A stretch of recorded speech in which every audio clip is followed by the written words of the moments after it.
Hello, hello, I'm here. I hope you can hear me. Hello.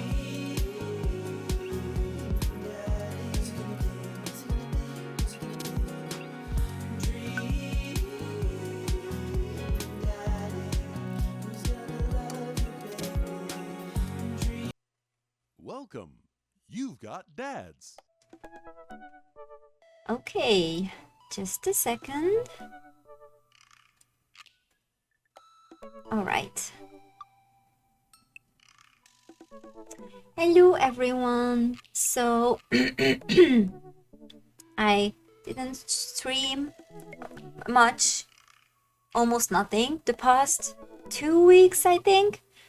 But my voice is still not working properly as it should. And I still cough, but I was like, I don't wanna not stream anymore. I wanna get back to things. This sucks. So I'm here even though, so I hope I will be able to handle the reading and stuff. Because I want to finish this story. I'm curious and I want to play so many things. I would have so many plans if I was better. So, yeah, cheer for me and thank you so much for being here and being patient with me. All right, let's see where we were. So, we had 2 dates with Craig. We had 2 dates with Matt too. Brian? We had only 1 date with Brian, so we need to do Brian. Yeah, Robert is kind of a failure because we had a one-night stand with him, so he's like really awkward ever since and ignores us. We had 2 dates with Damien, and I think we will go for Damien in the end. I'm pretty sure. Okay, 2 dates with Hugo too, and 1 date with Joseph. So we are doing Brian and Joseph. So I think let's just go in order. And I hope that everyone is having a nice Monday, by the way. Okay, let's message him.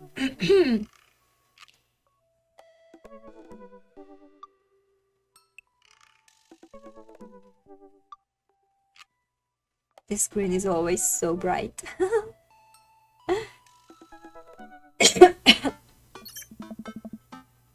Okay. I have a message from Brian. Hey, Daisy and I are going fishing tomorrow. Are you in or out? Oh no, I've been dreading this day. I accidentally boasted about my abilities as a fisherman to Brian, and now he's challenging me to another dead-off. I've been doing my fishing research online, but I'm nowhere close to being an expert. Still though, I have to accept. Well, yeah, you don't really have a choice after doing that. I typed back to Brian. Sounds great, man. Super excited to catch all those fish. And my lawn could use another good mowing. That'll show him. Why are you doing that? Oh my god. Brian responds back, letting me know that tomorrow he'll pick us up at an hour I had previously forgotten existed. Man, that's gonna be a rough start. So that's gonna be early. Amanda comes into the room from the kitchen, eating a cheese stick by biting it off piece by piece like some kind of monster. Now give me a second. Okay. Just checking something.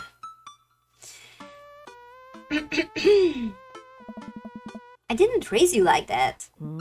What? It's called string cheese and not chompy cheese for a reason, Amanda. Ugh. Did you just call me in here to criticize my controversial string cheese eating technique or what? No, Amanda, we have to go fishing tomorrow. Well, you have to go fishing. I get to play with Brian's dog. How do I become a master of fishing overnight? You went fishing in the Girl Scouts, didn't you? No, my stint in the Scouts was brief and purely transactional. Thought I could get free cookies, but I didn't know that I had to, like, be outside and tie knots and stuff. But I have to beat Brian. Dad, let me tell you a story. Do you remember last summer how I applied for a job at that coffee shop across town? Give me a refresher. During the interview, they asked me if I knew how to work an espresso machine, and I really wanted the job, so I lied and said yes. On that first morning, there was a line out the door, and within half an hour, I severely burned my hand, and they told me to go home and never come back. I still have a scar from that. Of course I remember. What does that have to do with fishing?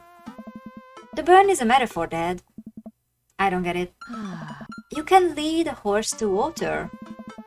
What do horses have to do with fish and burns? Dad, please, I don't get your obsession with competing against Brian. I don't get it either, to be honest. You wouldn't understand. It's that thing. Please try explaining it to me. Okay, Brian's just, he just thinks that he's so much better than me, and he purposefully reminds me of that whenever he can. It's like he has to one-up me. I have to beat him at his own game. Is that what you think is happening here? No, Amanda. Okay. I know. That's what's happening. Alright, Pops. We should both be getting some sleep. See you in the morning? Night, Panda. I brush my teeth and throw on some pajamas. I climb into bed, set my alarm, and close my eyes. Okay, sleep. I am wide awake. I can't help but think about the last time I went fishing, hoping that there's something I can glean from it to give me an edge over Brian. I was about 9 years old. My dad woke me up one morning and told me to get dressed and meet him downstairs. It was still dark out. I had no idea. Sorry. I had no idea what was going on, but before I knew it, we were both alone on a freezing cold lake. I had to sit there for hours while it got hot and muggy, the air thick with bugs. I picked at mosquito bites while my dad sat in stony silence, fishing pole in one hand and a beer in the other. We didn't catch anything. On the long drive home, my father bought me a pack of cigarettes and didn't say a thing. Oh my god. That didn't help, and I think I have some repressed sadness about my father. I'll deal with that later. Oh, that's pretty. Oh my god, look at that. It's so pretty. The water is so shiny and there are so many stars. And look at the colors. Oh, I love this. It's so pretty.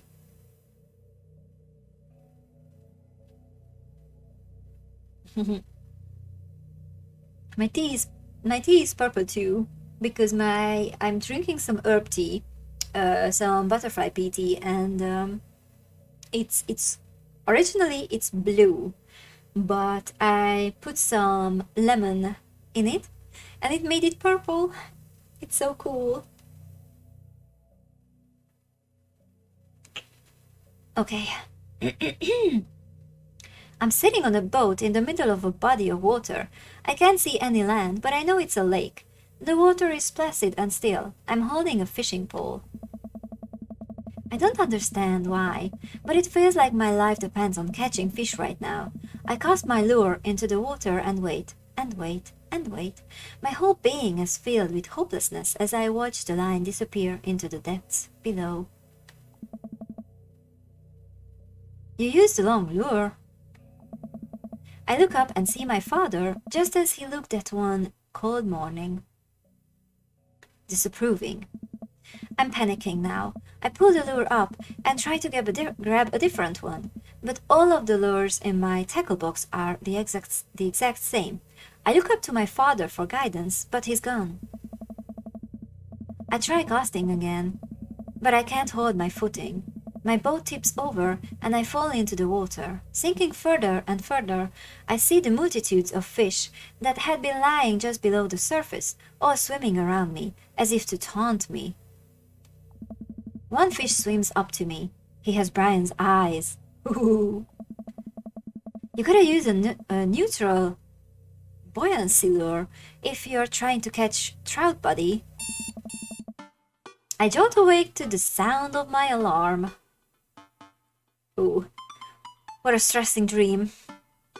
Hey, hello guys, hello. Hi Rex and Rick. Happy Mom Dad. Yeah, to you too. How are you guys? I hope you're okay.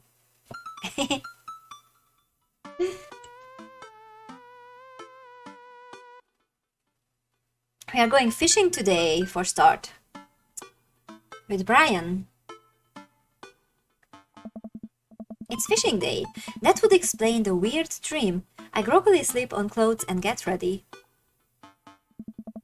I spot Amanda's door half open and see her still curled up in a mountain of blankets. Walking over to her bed, I give her a tiny kiss on the forehead. Fishing day, kiddo. You ready? No. Well, you gotta get up. I can't do this without you. Also, stop sleeping in your clothes. Amanda puts her comforter over her head. Never. Amanda, I'll get up. In a minute. Alright, Brian should be here in 20, so you better not just go back to sleep. Amanda sticks her hand through the blanket to wave me away. I leave her room and make myself some coffee and another cup with lots of cream and sugar for Amanda whenever she gets up. I can't even drink my morning coffee in 20 minutes. Not even getting ready. Amanda eventually wanders in and chugs her coffee while I do word jumbles. I hear the doorbell ring. That must be Brian. Still rubbing our eyes, we walk outside to see Brian. He's decked out in fishing gear. Daisy's falling asleep next to him. Early bird gets the worm, buddy. You ready to fish? I was born ready. My eyes narrow in on Brian. It's a good day to die. Hop on in, guys. Let's get this fishing party started. I walk over to the driver's side door and open it. Woof, woof. Brian's dog immediately hops into the driver's seat, wagging his tail furiously. Can I see your license, sir? Oh, that laugh. Maxwell, let Hot Teddy sit. Maxwell obediently hops into the bag to cuddle with Daisy. Amanda settles in next to Maxwell and Daisy and immediately falls asleep. You ready for an adventure? I'm ready for glory. Oh my god, Teddy. This is gonna be so embarrassing. I struggle to stay awake as we drive to the outskirts of town. Country music plays quietly from the radio as I watch trees pass by. So, where exactly are we headed? It's about an hour north of here. Little spot I've been going to since I was a kid. My dad used to take me there all the time. I don't think anybody else knows about it. I brought everything we need so that we can catch some trout, have a nice little fire, and enjoy the nature. My fishing pole is in the shop. Getting it tuned up. Do you maybe have an extra I could borrow? But of course, it's probably not as nice as it sounds like yours is, though. What a lie. We are such a liar. Right. I am digging a hole here. Yeah, Brian definitely knows that's a lie. I stare out at the forest lining the highway. The sun is just barely over the horizon, scattering dusky pink light through the trees. For a split second, I spot a deer grazing on the side of the road before it leaps back into the brush. After a nice, quiet drive, Brian eventually tells me to pull off the highway and onto a dirt road. The car bumps along until we reach a clearing that opens up to a magnificent lake. Well, here we are. Hi, Jasmine. Hello. Nice to see you. This is still nice, but I liked it in purple with the stars. That was so beautiful. It was a stressing but beautiful dream. Okay, I step out of the car and help Brian unload our gear as Maxwell runs around us, barking. The kids wake up and wander to the shore, where Daisy tries to teach Amanda how to skip rocks. Brian and I carry the tackle boxes and cooler down to the edge of the lake, where he has a canoe. Canoe? Oh. We just, for us, this word is just canoe. Waiting. But I don't know how to properly pronounce it in English. Oh great, it's still in one piece. Hold on, help me out with Maxwell. I help Brian place a tiny dog-sized life vest onto Maxwell. Woof woof. Alright, your turn. Brian hands me a lime green life vest. Maybe if I fall in, you'll save me. I can swim, thanks. No thanks. There's no way that I'm saying no thanks or that I can swim, thanks. Let's just be safe. If I fall in, I'm counting on you to rescue me. Suit yourself. Ooh, he liked that. Brian turns to Amanda and Daisy, who are still skipping rocks. You kids wanna fish? Ugh. I'm good with just throwing rocks into the water. Amanda hurls a rock into the pond with gusto. Yeah, take that, water! I love Amanda. We have a cool daughter. Amanda, you're supposed to be skipping them. Whoa. Is that what we are doing? Daisy, don't you want to fish? Eh? I think catching fish is kind of inhuman. We're gonna go explore in the woods and look at bugs and stuff. Alright, be safe. Don't go too far. Brian puts the life vest around himself and we throw all of our equipment into the canoe. Maxwell happily jumps in and takes his place looking out over the front of the boat. I get into the canoe as Brian shoves off. We paddle together to get ourselves in the middle of the lake. Fishing trip, the deadliest of outdoor activities. That's good. Deadliest. Most freshwater fish usually feed at dusk and dawn, which is why I had to get you up so early. Yeah, I know, that's pretty common fisherman knowledge after all. Fisherman knowledge that I am knowledgeable about. Still a gambling man? You know it. Let's see who can catch more fish. Oh, it's definitely you, Brian. You can catch more than one? Sounds easy enough to me. What's on the line? Besides, all the fish I'm gonna catch, obviously. I was thinking something a little more high stakes than mowing the lawn. Custody of our children? Oh my god. More than that, let's say if I win, I get your weed whacker. The Walk Monster 2000? That's a limited edition. But if you win, you get my pole saw, the Reach and Cut 3000. The cordless version? That's the one. Shit, the Reach and Cut 3000 is state of the art. My weed whacker is a prized possession, but there are those hard to reach branches at the back of the yard that have been begging for a pruning. Jesus. You're on. We shake on it. I suddenly remember that I don't know how to fish. My foolish, fatherly pride will one day be my undoing. I watch as Brian ties a lure and does some stuff I can't quite follow with his fishing pole. He casts into the lake. Oh boy, now I have to do that. I stare down at the tackle box and at the pole in my hand.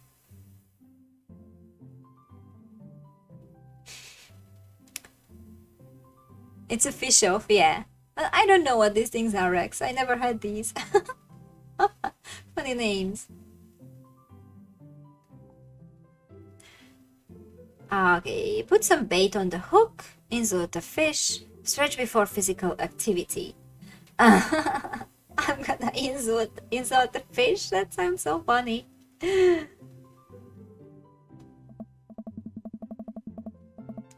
Brian, the game of fishing is all about Psychological warfare. Watch this. I look out onto the serene, undisturbed lake. Hey, fish. Good start.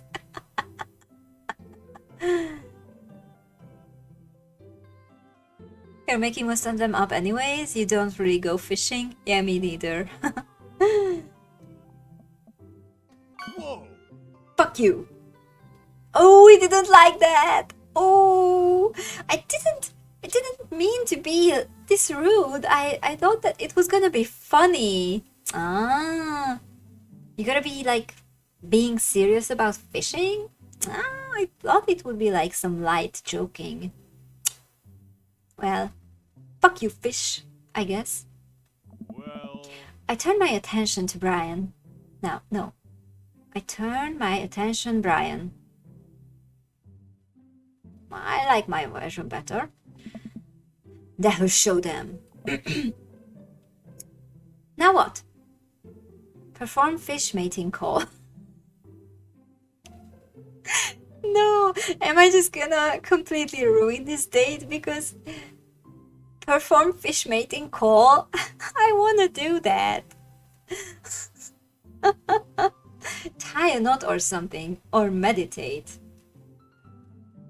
I can't not do it. Please, I have to.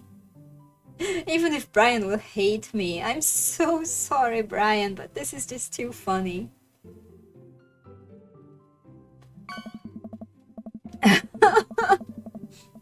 As you probably already know, fish also respond positively when tempted with the call of a potential mate. Observe. If performing a fish mating call ruins a date, maybe the date was never meant to succeed. Maybe, but you know, I'm playing a game, so I want to do well. But it's just too funny. Brian, you have no humor. So sad. Gazing out at the lake, I prepare my call. Come fertilize these eggs, baby! Let me get the tail, you slimy fish! You got a hot pectoral fin!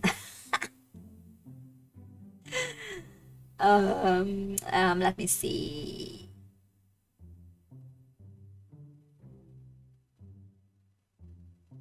Which one should I do? This is so funny. I don't know what pectoral means, but this sounds funny. Okay, I'm officially uncomfortable. All part of the territory, Brian. I guarantee those fish are horned up and ready to get caught. Let's cast this sucker. I pull my rod back and launch the lure as hard as I can. As hard as I can, okay. whoa! And the lure flies off of the line and sails far, far away, landing in the lake with a loud sploosh. Sorry, I judged the wind speed wrong. This cold air drives the pressure down. Oh! Huh, go ahead and take my pole. I know it's hard switching to a new pole you're not used to. I'll fix up another lure. Brian hands me his pole with a smile, and I just sit there, feeling like an idiot. Well, of course. What did you expect, Teddy? Uh-oh, is this a game? Okay, wait. I usually need the keyboard for that. Oh, just a second. Okay. Fishing around here is easy. They group up. All you gotta do is line up 3 of the same species and reel them in.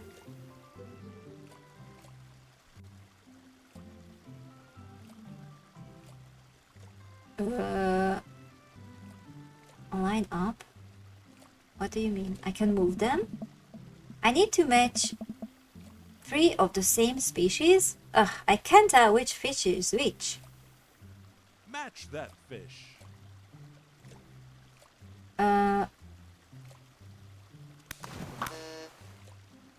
That's the walleye. They typically feed at dusk or dawn or during rough weather and have better eyesight than most fish. What do you mean lining them up?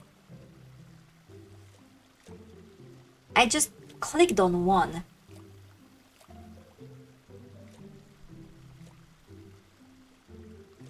I don't really get what I have to do here.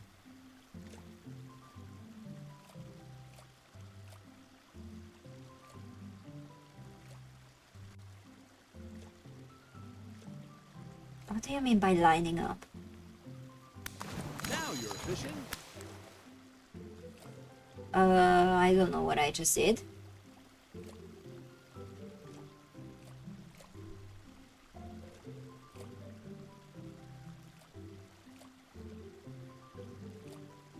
Rainbow trout.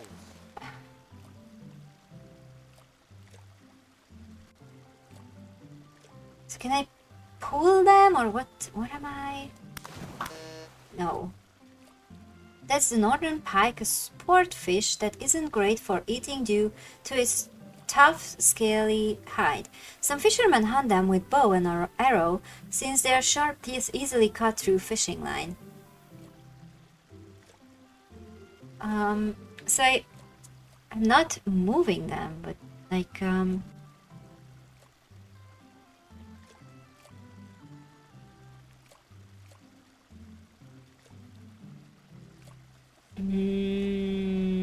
so confused here.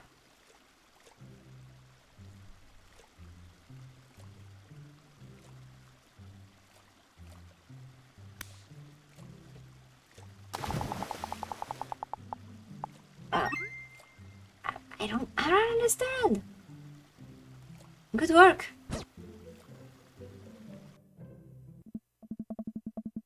Fish puzzle. Yeah, but how did I have to line them up? Because I don't get it.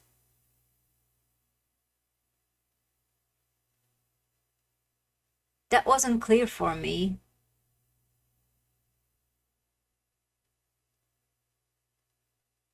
Well, anyway, it's over. It's over now, so I don't know. Maybe one day I will find out.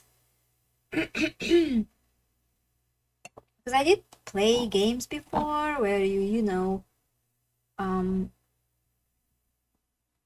like have to find like 3 things that's the same and they just fall off and appear and stuff, but I didn't really see what was happening here, to be honest.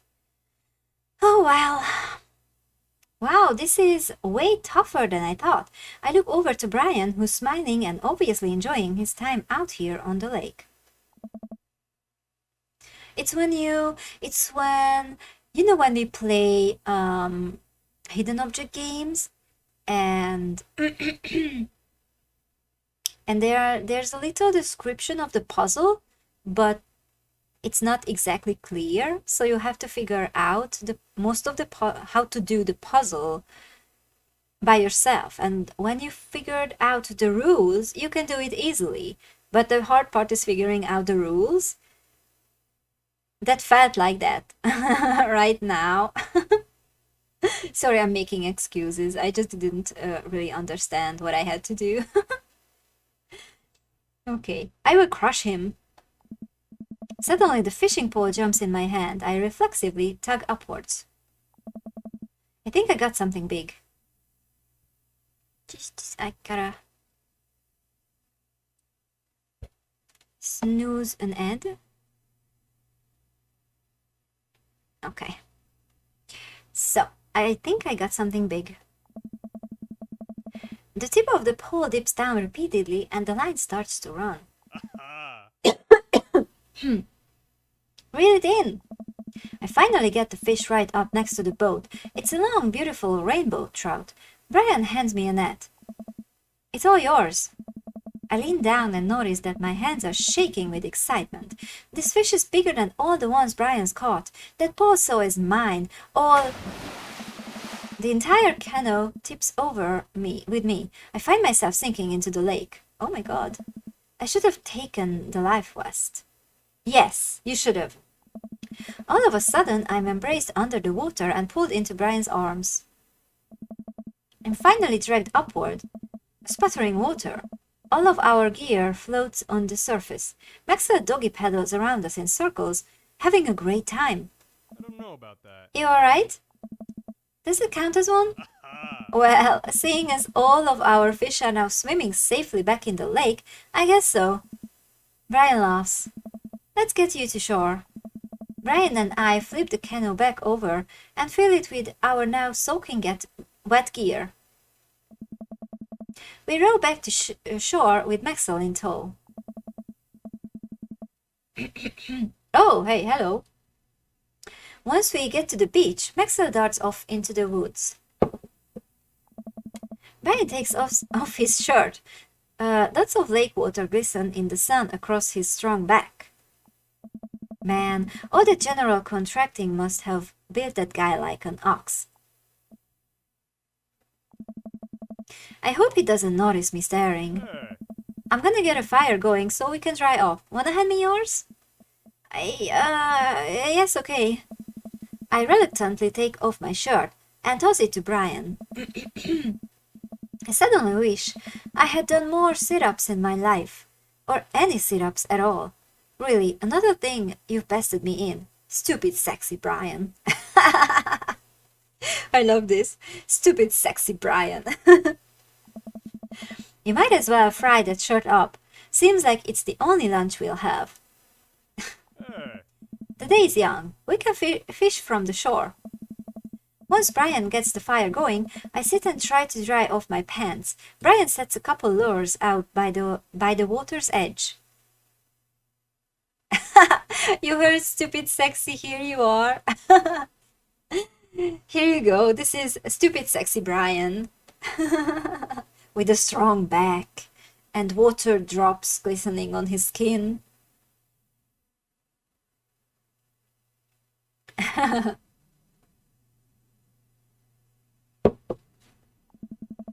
We're probably gonna have to put the kibosh on the competition for now. Until another day. My stomach growls. Ah. You hungry? Oh, I'm fine. Brian reaches into his cargo shorts and pulls out a few granola bars. Hey. I have a small child. I am flushed with snacks. Brian joins me by the fire and I accept the cargo short granola. And now, we're back to waiting. Where did the girls get off to? Shouldn't they be back by now? I wouldn't worry about it too much. They are a couple of smart kids. That's what I'm worried about. They are too smart. They've probably established a small rural government by this point and installed themselves as leaders. I take a look around at the sun cresting the tree line, casting the entire lake in a warm golden glow. The forest seems to be coming alive now. Birds chirp in the distance. Wow, nature is beautiful. I see Jazz appeared too. Did stupid sexy Brian lure you in also? A mosquito bites me. I snap my neck and curse. Nature sucks. Here you go, bud. Brian hands me a bottle of bug spray. I begrudgingly take it and douse myself. Ugh, I always hated how this stuff smells. Really? I've always kinda liked it. Reminds me of being outside. Maybe you and I have different sentiments on the outdoors. Maxwell comes bounding up to me, a huge stick in his mouth. He drops it at my feet and looks at me expectantly. Ah. Mosquitoes do suck. Yeah, well, I was just bitten last night. I woke up in the middle of the night and I was like, why am I scratching my arm? And turns out that a mosquito bit me. It sucked. So I was trying to not to scratch it because it just makes it worse.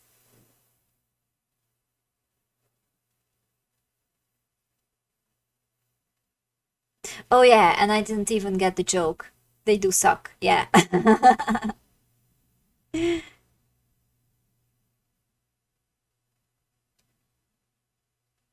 I'm allowing this comment. Here you go. You have a flower that make the mosquitoes go, nope, I'm not. Yeah, make them go fuck off. There's Yeah, there's a plant like that. And I think even the name is something like that, like, at least in my language. I do plan to buy one. That's also the reason I don't throw out all my spiders. Spiders really like my flat, and I always keep like one or two so they catch these tiny insects like the mosquitoes and stuff.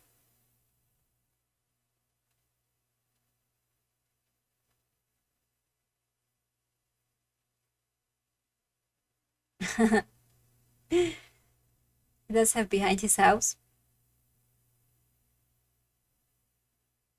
Mirica or Myrica, Gale, is the one that is around here called. I'm gonna look it up later. Is it a flower or is it just a plant? Because the one I know is like, I didn't really see it with flowers. It's like a plant with like, it has a, I think it's like light green leaves with whites. Just a strong smell that makes them go away. A plant, yeah. A plant here too, that the one I know. Smells like mojito.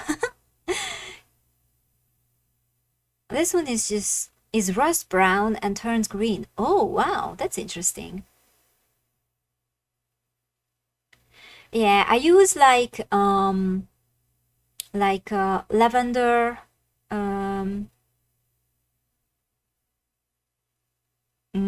like lavender oil or something. I don't know exactly. I don't remember the name now in English. And I use it on me because I don't like strong scents. So like lavender or like something lemony. So I use those instead of these things that you can buy in shops and stuff. Okay, Maxwell comes bounding up to me, a huge stick in his mouth. He drops it at my feet and looks at me expectantly. Throw the stick towards the woods. Fake out throw. Break the stick in half to assert your dominance. Oh no, no, no, no, no, no, no, no, no, no. Okay, so these seem mean, these two. So I'm gonna do throwing through the towards the woods, but I hope it doesn't go too far or something. I'm a bit worried. Oh, okay, Brian, like that. I hurl the stick as hard as I can towards the tree line. Maxwell bolts after it, running as fast as his stubby little legs can carry him. Which, consequently, is not very fast. It is very cute, though. Hey. Nice throw, Hot Teddy. Guess my throw is better than my fishing. I turn away so he can't see me blush. Maxwell brings the stick back to me, clearly proud of himself. Good boy, Maxwell. You're a very good and speedy boy. You're the world champ of fetch. It's time for the pets. What's the plan? Butt pets never fail. Scratch behind his ear. Rub that belly. Did we do scratch behind his ear before?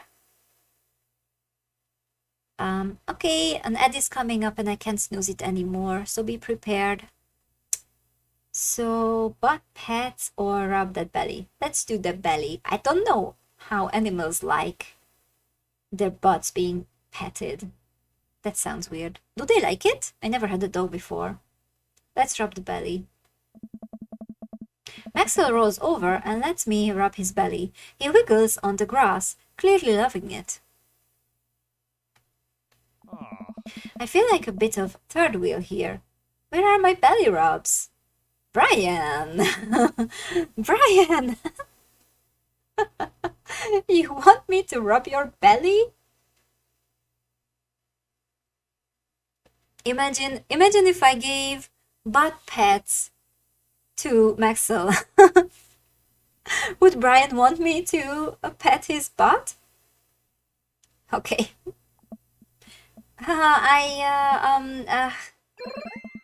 I'm so flustered I can barely say anything. I just focus on petting Maxwell and hope Brian doesn't notice how much I'm sweating. You love that. Oh god. While I'm playing with Maxwell, fish begin routinely pulling on Brian's lines. I watch Brian effortlessly fillet the fish, squeezing a bit of lemon on them, and frying them up in a cast iron pan. Before we know it, we have a feast fit for a couple of shirtless dudes. Amanda and Daisy emerge from the woods, looking totally unscathed. Whoa! Deadboat Patrol, I'm gonna have to issue you both a citation and demand you both put your shirts on. There are children present. Brian tosses me my now dry shirt. I pull it over my head, thankful that I will no longer be distracted by Brian and his pecs. Where have you guys been? Studying entomology. What? We were playing with bugs. I expected you guys to be more covered in, like, mud and stuff. Daisy looks offended. What do you take me for? A child? You're like 10 or something. Amanda puts a hand on Daisy's shoulder. Ugh. Alright. We take a seat around the fire, and Brian serves us all generous piles of fish on paper plates. It's absolutely delicious. Why does he have to be good at everything? Fish taste okay? Daisy and Amanda both nod furiously, mouths full of fish. I love fish. It's incredible. I never had fish this good. Yeah, it's great. All Hardin family recipe. Why are your pants wet? Well, Amanda, we were out there on the lake, and then I accidentally tipped over that boat. Oh, Brian. Okay, Brian just... I didn't like all the... what is that? All the competitiveness with Brian, but like, he's really nice now. He's so nice. Holy corgi. Cute dog. Yeah, so cute. And then I accidentally tipped over that boat. Don't worry, all of the gear floated to the surface, so we didn't lose anything. Right, Hot Daddy? Yeah, that's exactly what happened. I can't believe he just covered for me. Gosh, he even out-humbles me. He's trying to beat me at everything, including my world-famous sense of humility. Teddy, please. We finish our fish and end up playing catch with Maxwell for a little while before we decide to head out. Ooh, look at the colors, it's so nice, so soft now. This is done so well. After cleaning up the camp, we pick up the station wagon and let Maxwell into the backseat. The poor pup falls asleep in a cuddle puddle with Amanda and Daisy. They've had a long day. Been an ordeal today, bud. Let me drive you guys home. I want to prove that I'm the most awake dad on the block, but yeah, I'm beat. Fine. As we drive away, I take one last look at the lake disappearing behind us and smile. I rest my head against the window, and the low rumble of the dirt road beneath us lulls me into a peaceful sleep. Hey, sleepyhead! I open my eyes and realize that I had dozed off in the car. I self-consciously wipe a bit of drool off my chin. Oh, hey, I was resting my eyes. Just in case we suddenly have to jump into any sort of conflict, so I'm super awake for it. And ready to fight. With my strong arms. It's all good, you earned some rest, buddy. Thanks for coming out with us today. I had a lot of fun with you. Thanks for inviting us. I also had fun, actually. Glad to hear it. Take it easy, yeah? You too. Take it the easiest. Brian chuckles to himself as he unloads the car. Amanda and I get inside and immediately collapse onto the couch. Long day. Yep. I was so close to that Polso. Polso? Yeah, Brian and I were competing to see who could catch the most fish, and stop! Why do you care so much? Panda, just look at the guy. He so obviously got my number, and he's rubbing my face in it. Dad, I love you, but you're kinda dumb sometimes. Dumb? Or clearly the superior dad? You know what? I don't have any of the energy required to properly unpack your weird fixation with asserting your masculinity. I'm going to bed. Night. Amanda slides off of the couch and face down onto the floor. That's funny because she was really just sliding off out of the screen.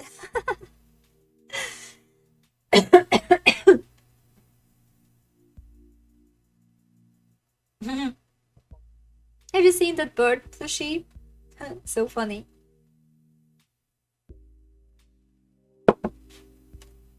Okay. I am a tired slug. Amanda, that floor is disgusting. I don't care. Well, night, honey. Night, pups.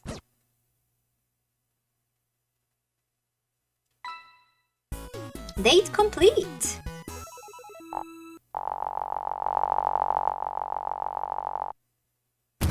You gave me a run for my money. You gave me a run for my money. Okay, so we got an A. We fucked up 2 times, but we also got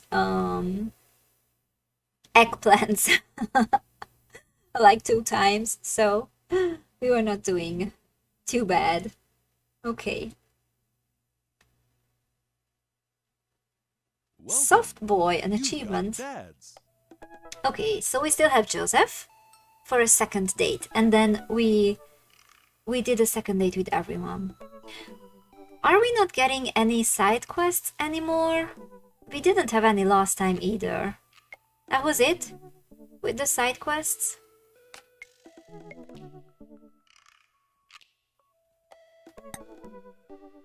Okay, let's do Joseph. Nice, yeah.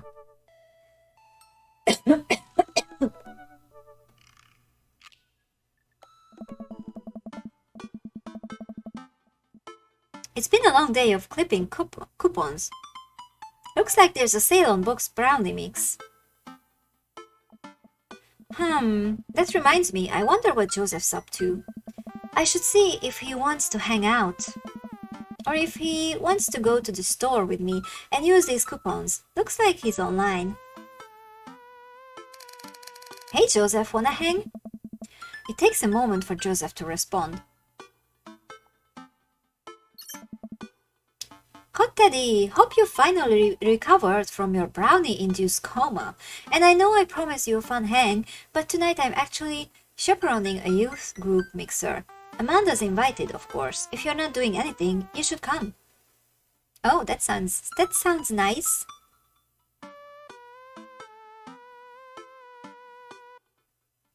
Rex, what are you doing? You redeemed Blue Devil and Puzzle Snuggle. Okay, I can do Puzzle Snuggle because it's a picture. But you know that I can only do Blue Devil when I'm on camera. So I can't do that today.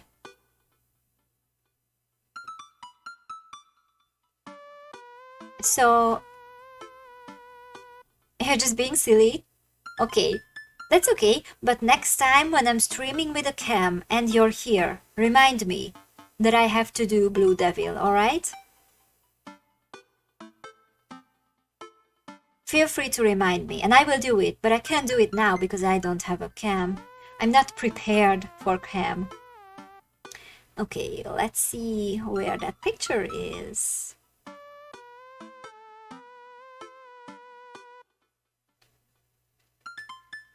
Just a second. Ah, it's here. Where do I put this? Where it's not in the way. Up here, maybe?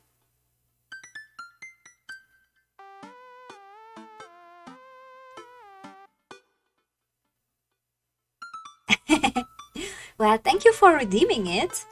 Thanks.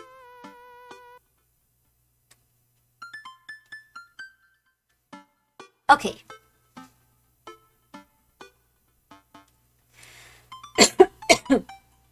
Let me see. Okay, that sounds nice. And be a chaperone with me, because I need the help. Less nice.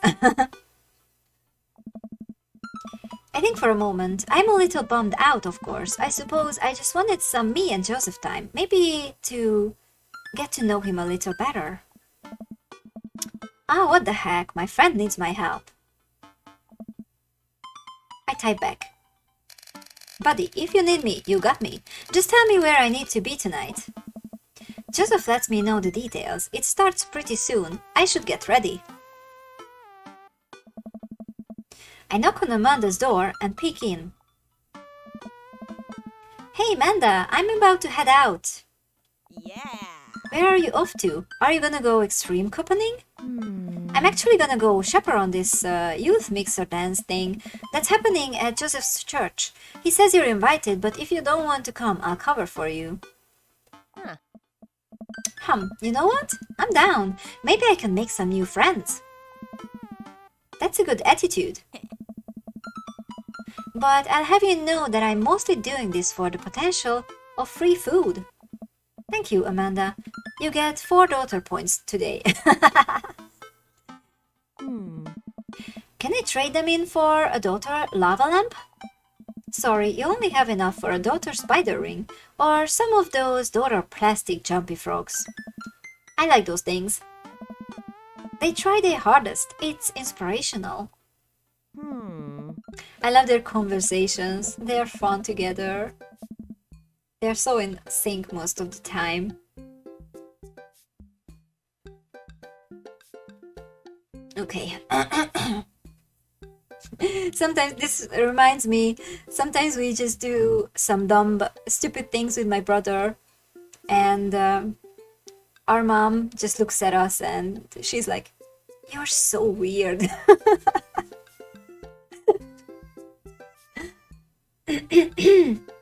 We arrived at the church to find that nobody's there. There are decorations and balloons and banners and everything, but no youths. I've been to a couple dances in my life, and not that I want to paint myself as some sort of dance expert, but generally dances require people, and those people need to be dancing. All of a sudden, Joseph jokes up to us. He looks frazzled. Oh.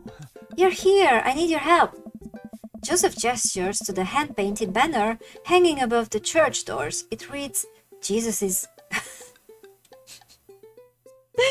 Jesus is coming. Huh? Yikes. Whoa. Oh, I didn't even look at that. Well, that's certainly a thing. God made all things, Amanda. Except for the banner. Ernest made that. I genuinely can't tell if he meant that maliciously, or if he just can't spell good. I mean, you can make an O out of that U so easily. You know what God also does? Forgives. He forgives teenagers and he never ever breaks their box mods. Are you going to break Ernest's box mod? What's a box mod? No, Amanda, that would be a sin. I think it's the one right after sloth. Hot Teddy, I need your help getting this down before anyone sees it. I can swing that. Amanda, can you help? Physical labor, huh? Amanda begins rapidly scanning the mostly empty room, looking for an escape route of her own. He's what? Yeah.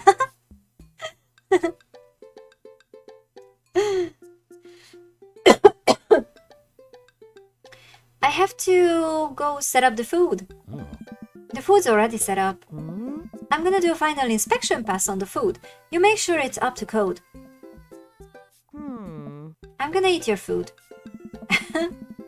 Amanda's able to bolt away before myself or Joseph can get another word in. Oh, this is so cool. Phew, she can really book it when she wants to. Her father was a giant pair of legs. Oh. I dated some giant arms once, but it turns out they were alright. He must have been devastated. It was... It was Armageddon. Oh, the puns. Okay. No, it's... I get it. Yeah. I'll workshop it. There's a gem in there somewhere. Whoa! I'm really glad you're here, Hot Teddy. Are you enjoying my company, or did you just lure me out here for my strong arms and height advantage? A little of both. It's always something with you, Joseph. Something handsome and pious? You're not that pious. Hey. Debatable. You just alluded to breaking a child's vape pen. Oh. I would have lost the debate. Hmm. You ready to do this? Let's make some magic happen. Magic isn't real, Hot Teddy. God said that. God was also a bush one time. True. Okay. Joseph and I grab a stepladder and walk over to Ernest's banner. Yeah. That third Ernest had one final trick up his sleeve. Looks like this nightmare is stapled and taped 6 ways from Sunday. Any ideas? Lawrence of Arabia! What happened to your strong arms and height advantage? Right, I forgot about those. But I realized my oversized dead fingers are far too large to get leverage on the tiny staples. You got a hammer I can use to pry these off? Hot Teddy, this is a church. We get a little nervous around hammers. What? Why? Should I understand why? Oh, my tea is so nice and blue. Just a second.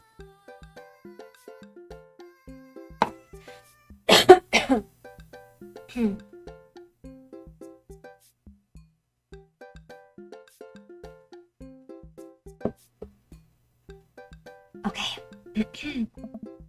And nails. Oh. I'm kidding, we just don't have a hammer. Hey.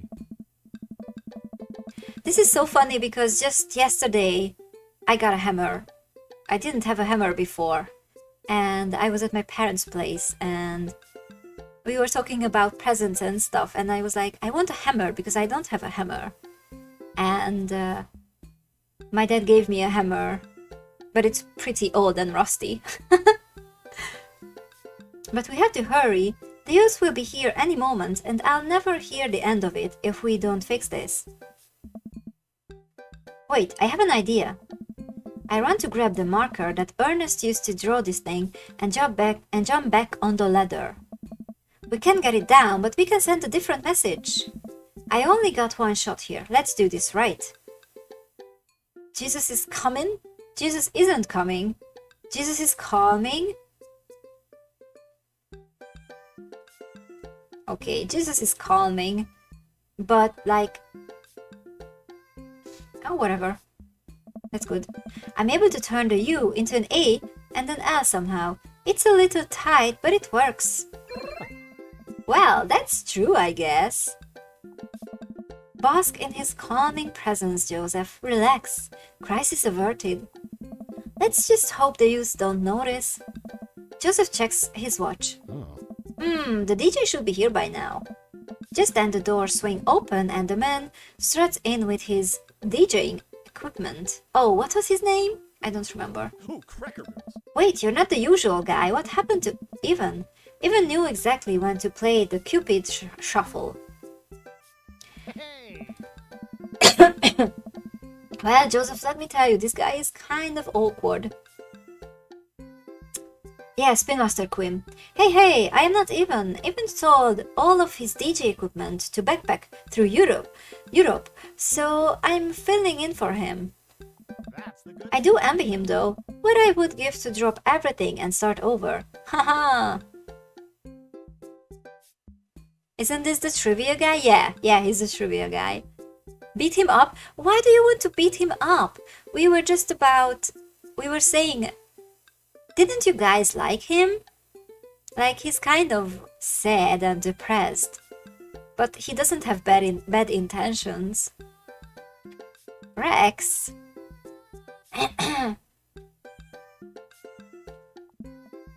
Wait, it's the sad guy from the trivia place. Yeah, he's sad. Don't beat him up. You forgot, so you're playing it safe? Beating someone up is playing it safe? Really? Just like a dad should. Through unreasonable violence. Okay, I understand. Better to be safe than sorry, right? Okay. Are you alright? I am sad. Alright, I'm better than alright. I'm DJ Spin Master Quinn. He sighs heavily. I usually do trivia nights, but I moonlight on the ones and twos to give myself a sense of purpose in life. Is he okay? Well, you'll have to do. You have a playlist of fun songs that youths will like. That won't inspire impure thoughts or tempt them to the dark side, right? The DJ thinks for a moment. Believe me, buddy, I got what you need.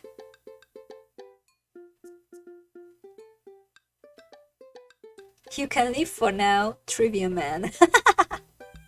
We spare you. It is Tana who stays. My deadly hand? Oh, I see. Yes, I stop your deadly hand. Trivia guy gets to live. Believe me, buddy, I got what you need. I'm not so sure about that, trivia guy. Okay, great. I'll let you get set up. The DJ leaves. Let's keep an eye on this one. He sounded like he was just gonna play Creep by Radiohead on repeat. After some time, kids from the community start filing into the dance hall. Some of them seem to notice our sign hack, but they don't seem to care. I could somehow delete that even? Like erase it? Wow, how?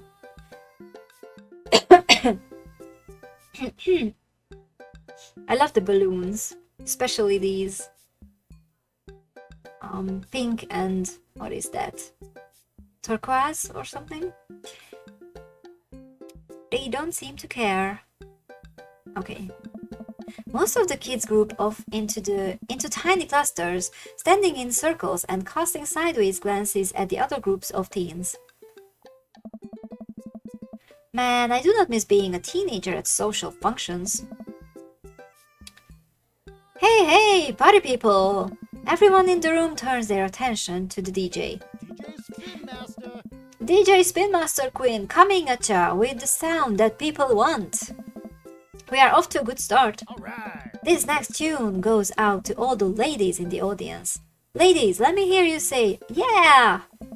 A few half-hearted yeahs echo through the crowd. Alright! Bang, bang. He sighs again. I am so Man, it's been a heavy couple days. This next one's actually just for my wife, Sandra. I hope we can work things out, my little honeysuckle wine. Now, who wants to listen to The DJ begins playing Creep by Radiohead. Ugh. Amanda sidles up to me, pizza in one hand and punch in the other. Yeah. Creep, huh? Bold choice for a youth group. Let's see where he goes with this. After the song finishes, he plays Creep again. Is the DJ crying? Huh. If you watch the kids really closely, you can catch them cringe every time Tom York swears. There they go. Maybe we should do something about this. Joseph runs up to us.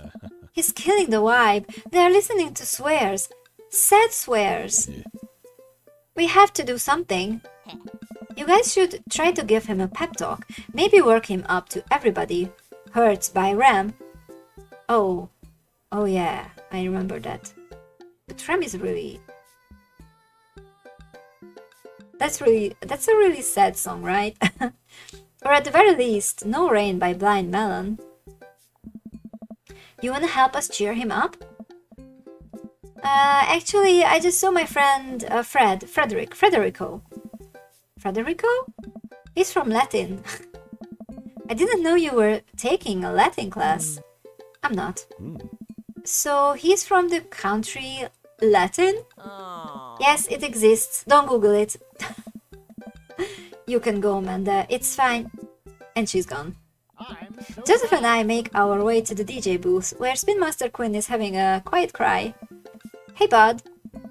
Hey, my dudes. How's the party jamming? It's, not? Hey, Oh, I'm sorry, fellas. Just taking a moment to find my groove. Gotta play the set tunes to properly appreciate the bangers, right? That's not how DJing works. Shut up and play the hits. Play the booty bumpers. It's what Jesus would have wanted. No, I wanna say that. But I bet it's like with Brian probably. He won't like the funny one. No, but it's funny. I won't say this, that's mean. Okay, I will say this. But this is funny, I love it.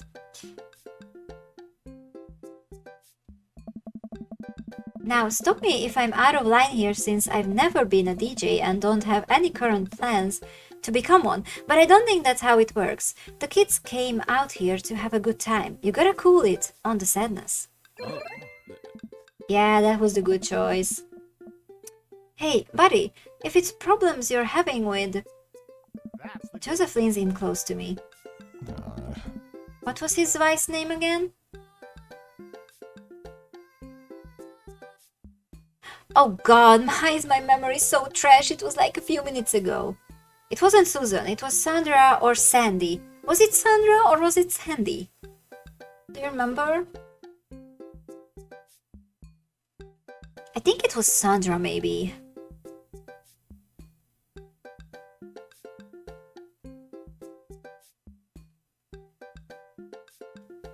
Sandra? Okay, thanks. My tip would have been worth this time. You think? Yeah, I think so too. So that's two of us. So I'm gonna say Sandra. Ooh! If you're having problems with Sandra, I can help you too. I do counseling. It's my job here, and I'm very good at it. We got it! Thank goodness, maybe, yeah. Yeah, eggplant, yeah. We got the name right. that's the good stuff.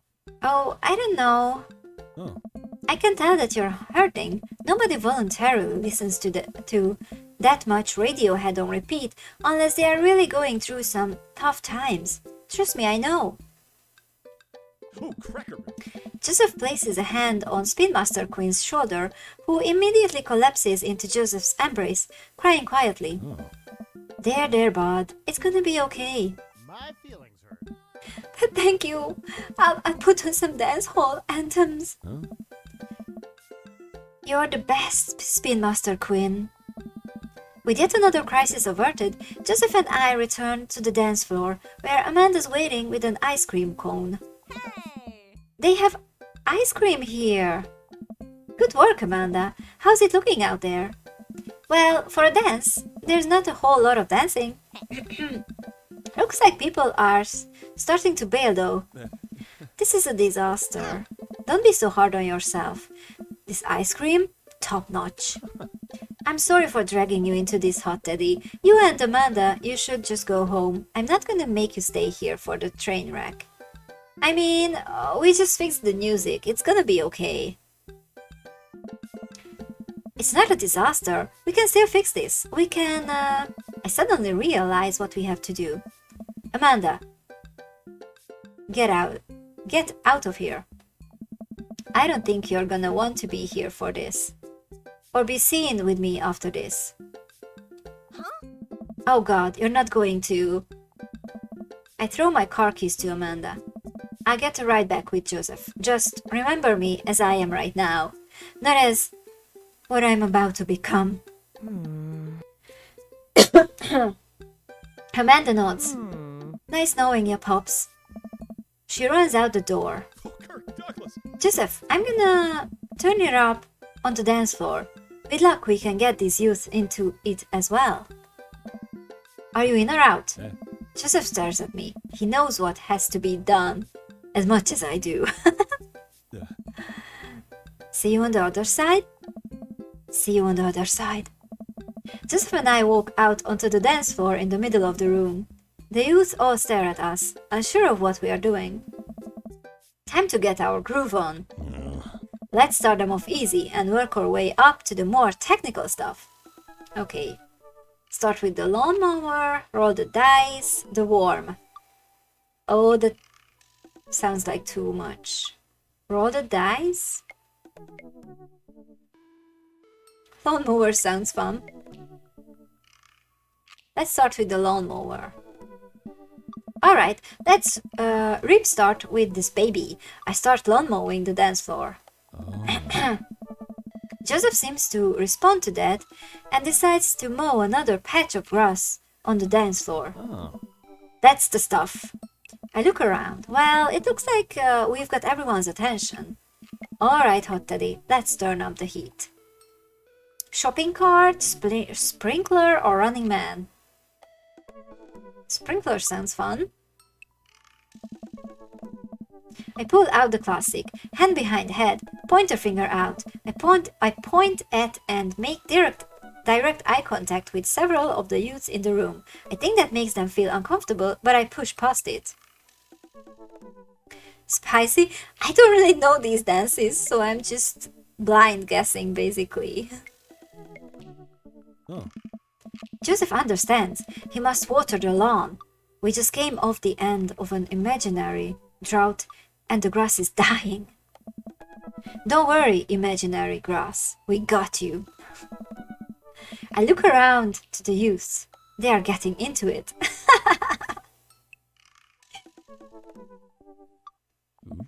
Nice work, but we'd better pick it up or they will lose interest quick.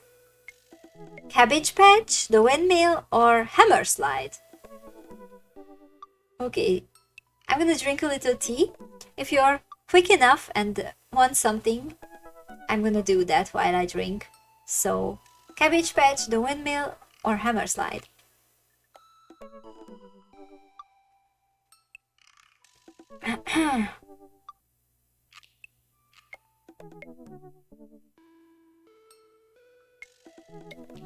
I wonder what Cabbage Patch it is. Sounds fun.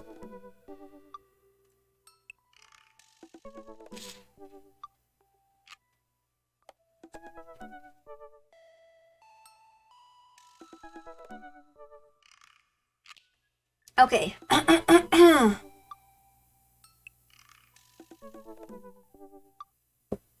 Time's up. I'm gonna choose them. Let's do Cabbage Patch. You never can go wrong with the Cabbage Patch. Joseph follows my lead. We both take our arms and move them around in a circle, as I assume you would do in a Cabbage Patch. I look around to the youths. I think they like agriculture.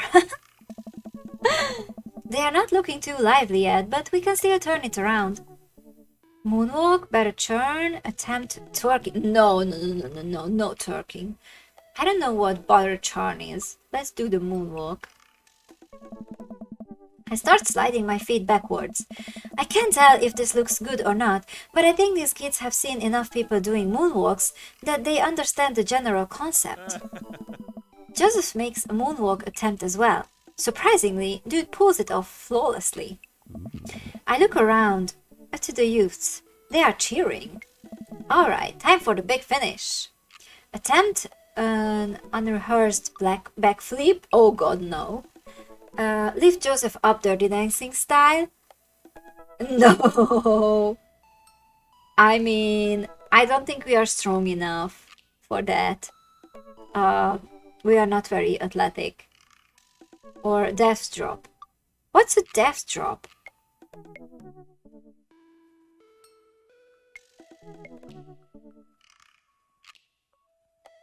I don't know what a death drop is. Am I just dropping to the floor or am I dropping Joseph? Okay, let's try the dirty dancing lift instead. But I think we're gonna fail. I approach Joseph and motion that I'm about to lift him up. Norm McDonald! Are you strong enough to do that? No, I don't think so. I don't know. Without regard for human safety, I summon all of my might and lift Joseph above my head. It isn't quite dirty dancing, but Joseph is a good sport and spread his arms while I spin him in a circle. I look at the crowd. They seem to love it. The kids swarm the dance floor. They are all laughing and dancing to the music. Looks like our job here is done. Somewhat obligingly, the kids take the dance floor and start to move around. Before long, they are starting to laugh and enjoy themselves. It was dicey, but we've done our jobs. Okay, it was no... there was no accidents. Thankfully. We did it! Wow. Come on, the rest of the chaperones will take it from here. What? Oh. I have something to show you. Joseph leads me out of the main room and down various darkened corridors of the church. I can barely see anything and find myself tripping over my own feet. Joseph, I think I lost you. His hands find mine in the darkness. I'm right here. I'm glad he can't see me blush. We keep walking. Where are we? This church is huge. We're almost there. I actually have to admit that I was a little dishonest with you. I didn't just invite you out here to help me chaperone. What happened to being one of the 10 things you're not supposed to do? I think there's an exception for when you're trying to surprise a friend. Joseph closes the door behind us. I guess we're in a random room in the depths of his church now. What could he possibly have planned? Sauce! Joseph, you're sauce! Just a second. Tea time. Before we progress.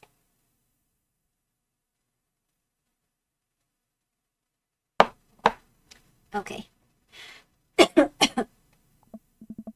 So, last time we talked about escaping to an island where we could live out an easy tropical lifestyle, where our only worry is trying to find that lost shaker of salt. Since we can't actually do that, I figured I could bring a little bit of the topics to Maple Bay. Tropics. It's not quite a margarita wheel, but something like it. Joseph throws on the lights. Oh. Welcome to the Margarita Zone. Oh, Joseph! What a huge doorknob. What the heck? Okay, wow. That's a date, alright. I look around as my eyes adjust to the light. It's his office, but there are twinkle lights strung across the walls, little garlands of fake flowers, and 2 beach chairs set up in front of the desk. There's a blender and 2 glasses sitting on the table. Ukulele music plays softly in the background.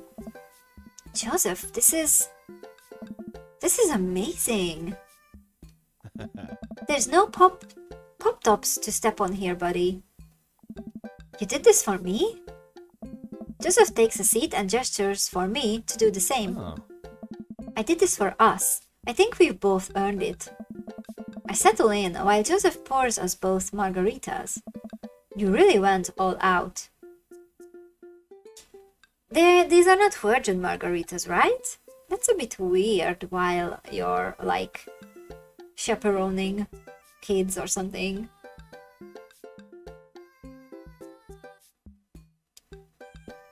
I appreciate the effort though, so nice.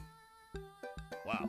I have a flair for the dramatic, and you can't lead the community if you don't know how to make a good margarita. I take a sip of mine. This is a killer margarita. I would follow this man. Do you think the dance is gonna go okay without our sick dance moves? Aye. No, not here. You're missing the point of Margarita Zone. Oh. Margarita Zone is a place of rest and relaxation. It's a place where you can kick your feet up and forget about your worries for a while. Litty? What does that mean?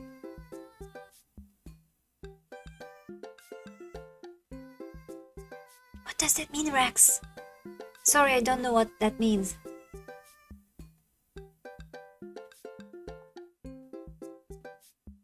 Watch out for blown out flip-flops. Let's get tattoos of Mexican cuties. It's heaven on earth with an onion slice.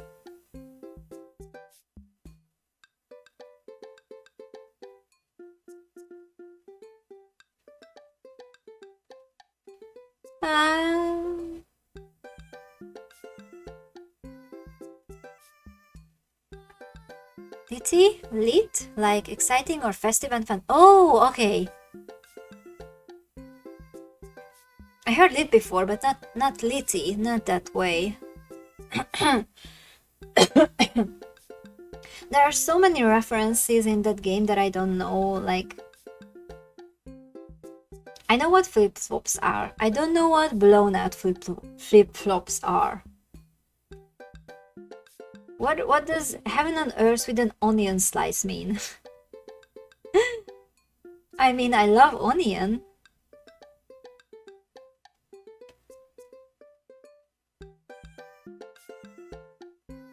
Slang is hard, always evolving. Yes, yes, that's true.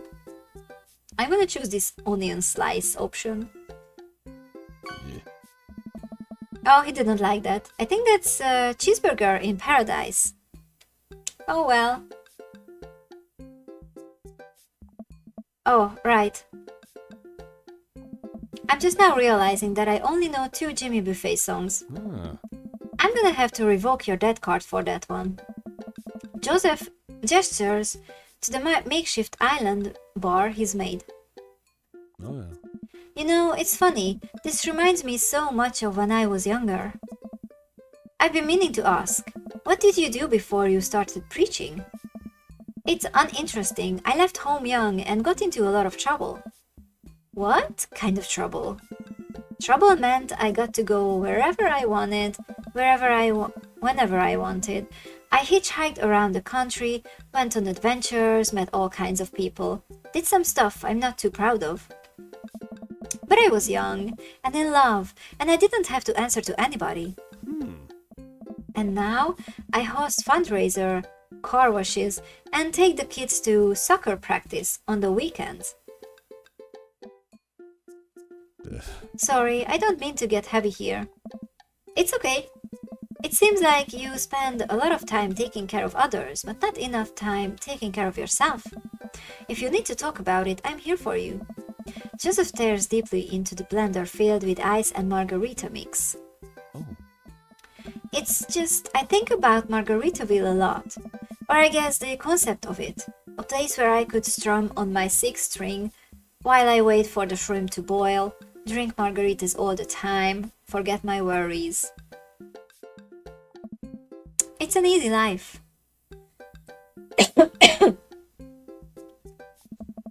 I had Margaritaville once, but I think the closest I'm ever gonna get back to it is Margarita Zone.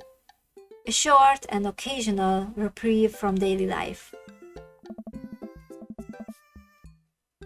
Am I familiar with Jimmy Buffett? I know his name. And I'm sure if you'd show me something from him, I would be like, oh yeah. But there's a lot of things that, you know, I've seen and heard back in the day, but I didn't know what they were. So I'm like realizing that, oh, that this thing that I always heard is actually called this way, because I wasn't really actively looking them up back in the day. I was just like, you know, hearing it and seeing it from media, and the names and stuff weren't always like so clear, especially English stuff, you know.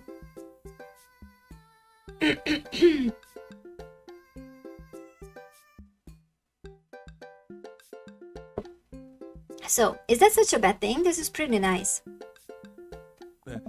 It doesn't last forever. That's the rub. When you're in Margarita Zone, it's not like your problems have really gone away. You're just choosing to ignore them. Maybe you're looking at it the wrong way. Maybe Margarita Zone is actually better than Margaritaville, because Margaritaville itself is an impossible ideal. Remember what Spin Master Queen said? Sometimes you have to play the sad tunes to appreciate the bangers. If stepping on a pop top is your biggest concern, how could you possibly appreciate the boiling shrimp? Oh. And Margarita Zone isn't landlocked to this office. I think it's about finding the little pieces of Margarita Zone throughout your day and taking joy in those moments. That's awfully optimistic of you. It doesn't have to be anything big. For me, I think it's being able to quietly do word jumbles and drink some strong coffee in the morning, to see my daughter smile, or... I smile at Joseph. To spend some quality time with a good friend. Yeah? Yeah. I can feel myself leaning closer to Joseph. Is it just me, or is he leaning closer too? Ooh. Daring. Joseph tenses up. He downs the rest of his margarita and hops up out of his chair. It's getting late. We should head back. Sure. Joseph and I make sure the dance wraps up without incident before he takes me back to the cul-de-sac.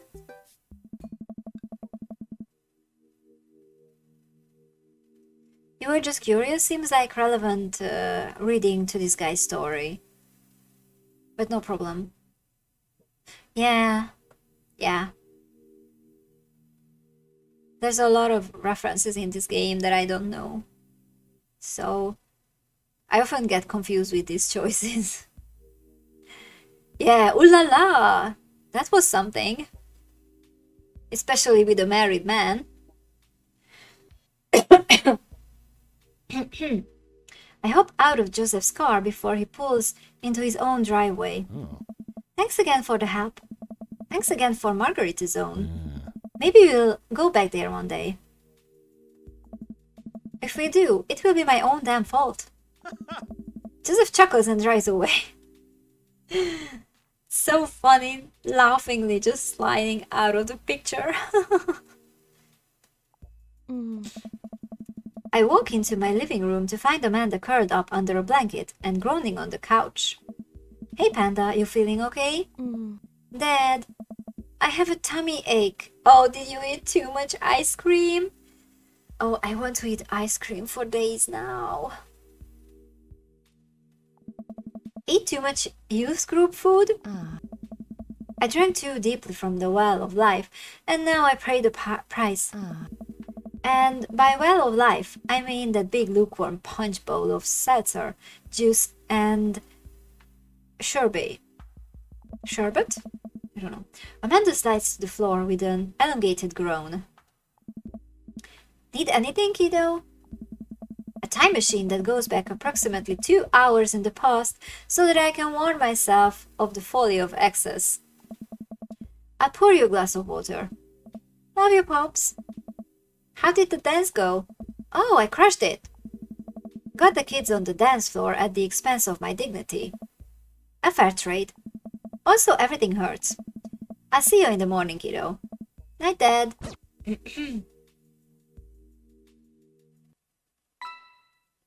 Date complete.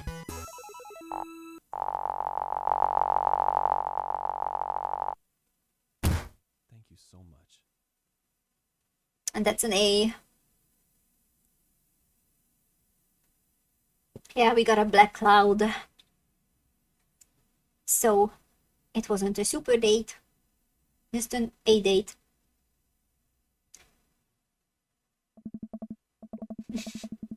Another dreary night, another listless stroll through Maple Bay. I've really been bonding with the community at Jim and Kim's lately, so my strolls have been leading me there more and more often. Nice, amazing. An A date, an amazing date. Peter the man from the bank, Keys from down the street, Evelyn who I saw at the deli that one time, and the guy whose name I think is Carl are basically members of the family at this point. In fact, I heard Neil, the surly bartender, mention that tonight is Keith from down the street's birthday and that he'd have to get that little baby a little cake for his special little day. I think he was probably just being a dick, but I head into the bar anyway. The mere possibility of cake is a strong enough lure me in. I step inside just in time to see Neil washing a cake tray with a crime scene outline of pink icing on it. Huh, I guess it really was Keith from down the street's birthday, and I missed it. Oh, I sit down and order a beer. As I sit down at the bar, I notice Mary from next door, sitting in the corner of the room, drinking alone again. She must be having a rough day. She seems so weary and so sad. She's been doing this more and more often lately. A pang of guilt shoots through me. Does she know? Is this because of me? Am I a homewrecker? Keep watching the game or say hi? Let's talk to her. I decide to go say hello. I walk over to her booth. She doesn't look up. Is it taken? She still doesn't look up. I take a seat anyways, and she finally notices me. Well, they did say that she's not picking up guys. That's why we ignored her the first time we met her, because we thought that she wanted to pick us up, but they said that it's not her thing, so I guess I just want to have a talk with her. So she finally notices me. Okay, this was maybe not the best idea. Honestly, I don't really remember our last conversation or meeting. Hey, having fun with your new best friend Joseph? He's great. I'm so glad. I'm happy for you too. Mary, I'm not. I'd never accuse you of anything. On cows, hot daddy. You're just having an innocent, very platonic time with my husband. A supportive friendship. You're a good friend, aren't you? I mean, can't he have friends? Dude, come on. I'm there when he needs me, Mary. Yep, just a friend. Sure.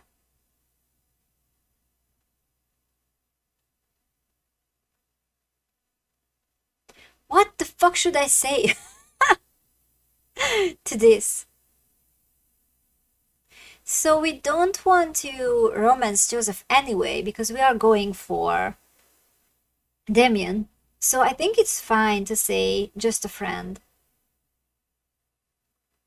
Because I'm there when he needs me is like, it sounds innocent, but saying it this way to Mary, I think it's not that innocent. So I think I'm just gonna say that I'm a friend.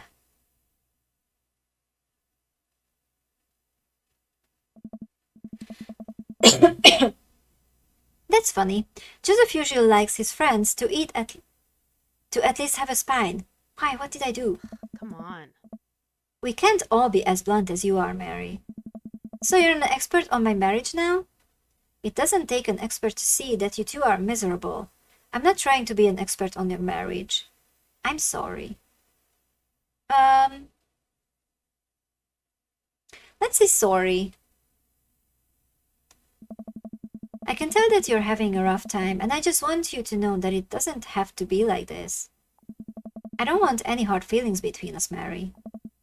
Mary poses. It's all messed up. I'm sorry. I'm sorry for us both. Mary pays her tab and strides right out of gym and comes without looking back. Okay, I think that didn't go that badly, so I'm okay with this. Welcome. You've got dads. Okay. So, Damien date again, but I want to take a hydration break before that, because I have to pee and I don't want to concentrate on that while dating with Damien. I want to concentrate on Damien. So let's do a little hydration break. Alright? If I can find my picture. It was such a long time ago. Oh my god. I forget everything in 2 weeks. Okay. I'm gonna close the puzzle snuggle. It's been up for a long time. Alright. So, be right back.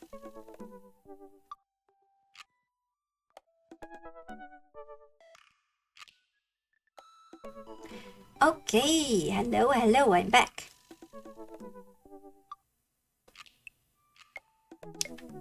So, it's a good thing that I just looked out the window and it's raining, and I was like, before the stream, I was like, I looked at the sky and I was like, I don't trust it. So I brought out my pillows from the balcony. Thankfully, because it is raining now. Okay.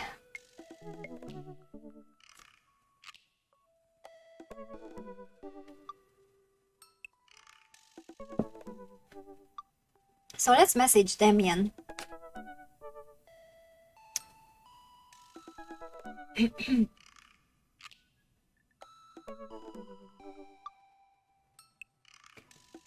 It's 2C there after storm and heavy rain. 2 Celsius? Oh my god. No, 2? Are you kidding?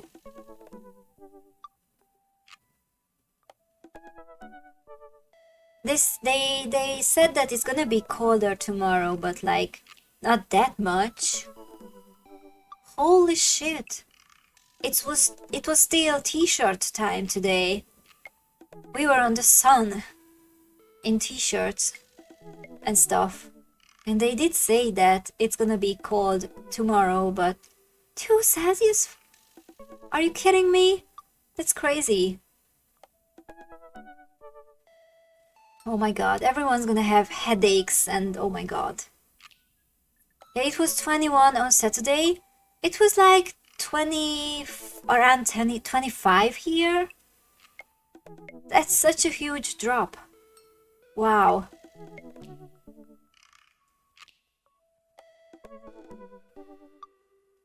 That's crazy. Okay, let's message Damien.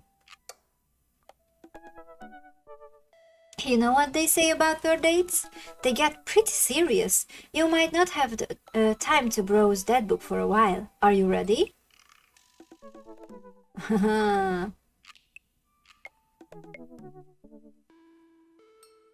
Yes. Save and continue.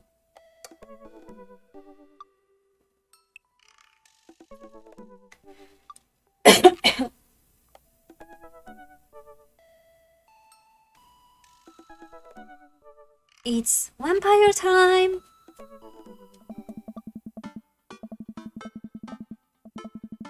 Ever since we had that picnic in the graveyard, Damien and I have been spending a lot of time together.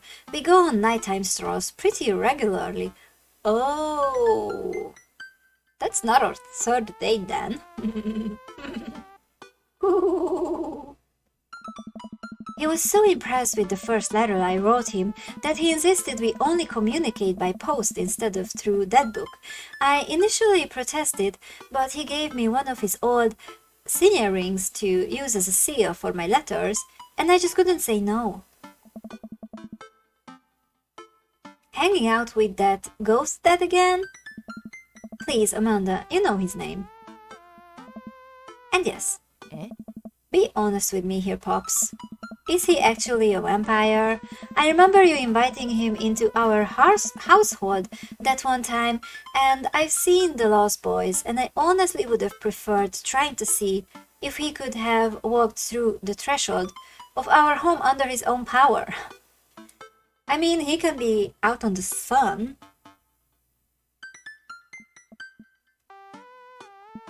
Yes, Amanda, I have become Damien's familiar. I am compelled under his curse. I'm sorry, sweetie. Oh. Turn into a bat. I don't think... Ugh. What's the point of being a vampire if you can't turn into a bat? Well, okay, I'm off. Ah. Are you taking the car or are you flying off into the night on the leather wings of a bat? One of those. While I'm out, can you throw away the garlic bread that's in the freezer so I don't die? That would be great. I'm keeping it there as insurance. You understand, right? That's my girl. Damien and I walk along the water's edge chatting. Damien's cloak, he hates it when people call it a cape. Damien's cloak flutters behind him in the breeze. Oh, those frozen garlic breads are so good.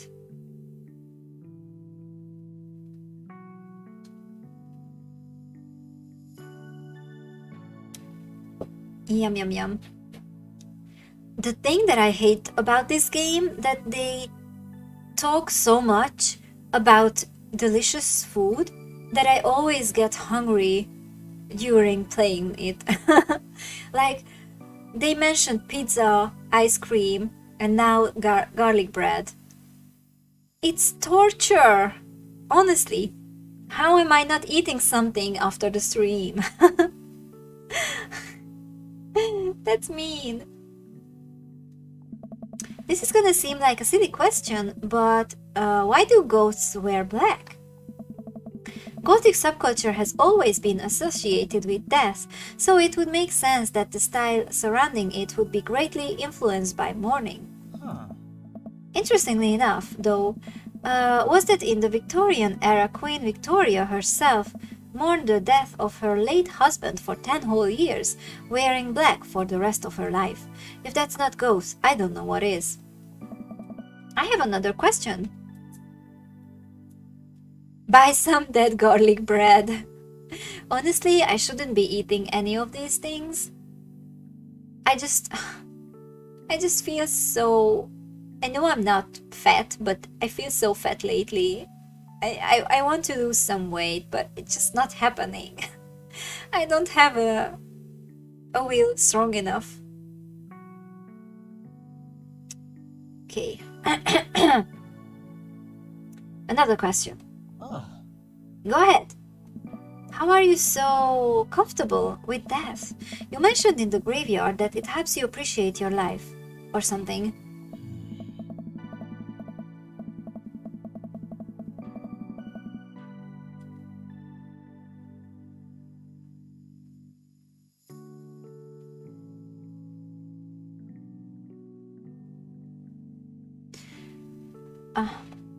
Okay. I've experienced several losses over the course of my life, and I truly believe the only manageable way to cope with it is to accept that death is simply a part of living. Sorry, that bot really... yeah, that scam bot is really confused me suddenly. Be gone, scam bot. Just ignore it.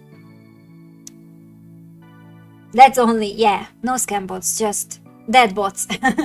If it was a dead bot, it would be okay, right? It's the single universal truth for every human who has ever lived. I am going to die, you are going to die, and life carries on without us. Doesn't that make you feel scared? Not at all. Without the advances of modern science, death was everywhere in the Victorian era, and yet funerals were major social functions. Victorians were obsessed with mementos of their loved ones, even going so far as to take elaborately staged photographs of their dead relatives. The minutiae of mourning was so complex that there were set periods of grieving that were deemed acceptable based on who in your life had passed. Now, we don't have any of that. If you lose someone, you end up feeling lost yourself because we have no modern equivalent of those formalities. We need to allow ourselves time to grieve, to feel that loss fully, but not allow it to consume us. There should be a robot dad? Yes! What a shame that there isn't one, right? That would be so cool. We should make our own game with the robot dad. Memento Mori.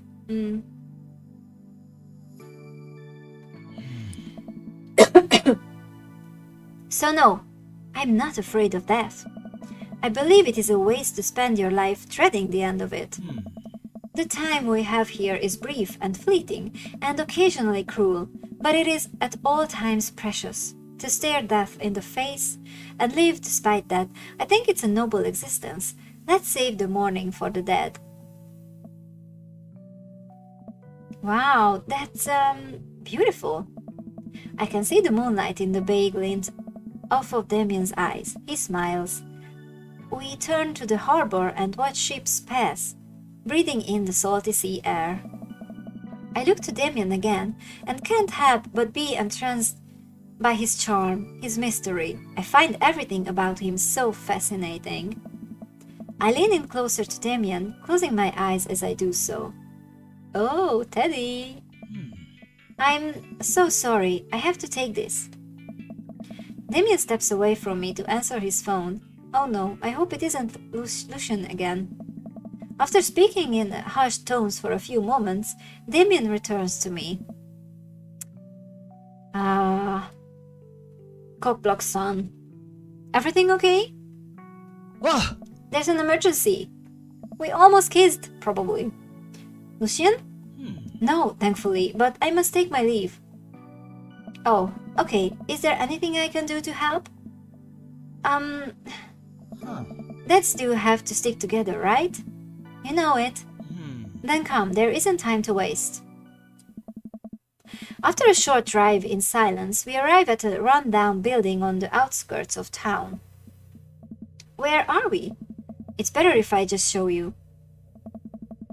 I push the surprisingly heavy door open and find myself in a dimly lit waiting room.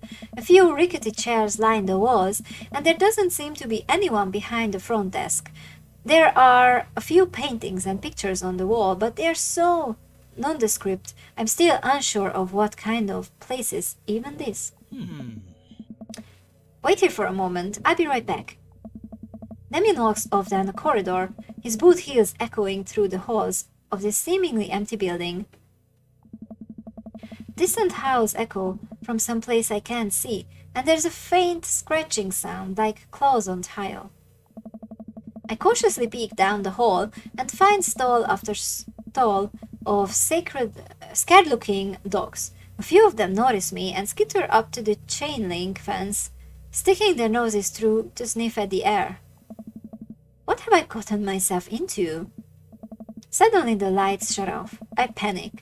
Unsure of where I am or how I can get out, I stumble through the darkness, my breathing getting heavier and heavier. Damien? The lights finally turn back on. Hey, sailor.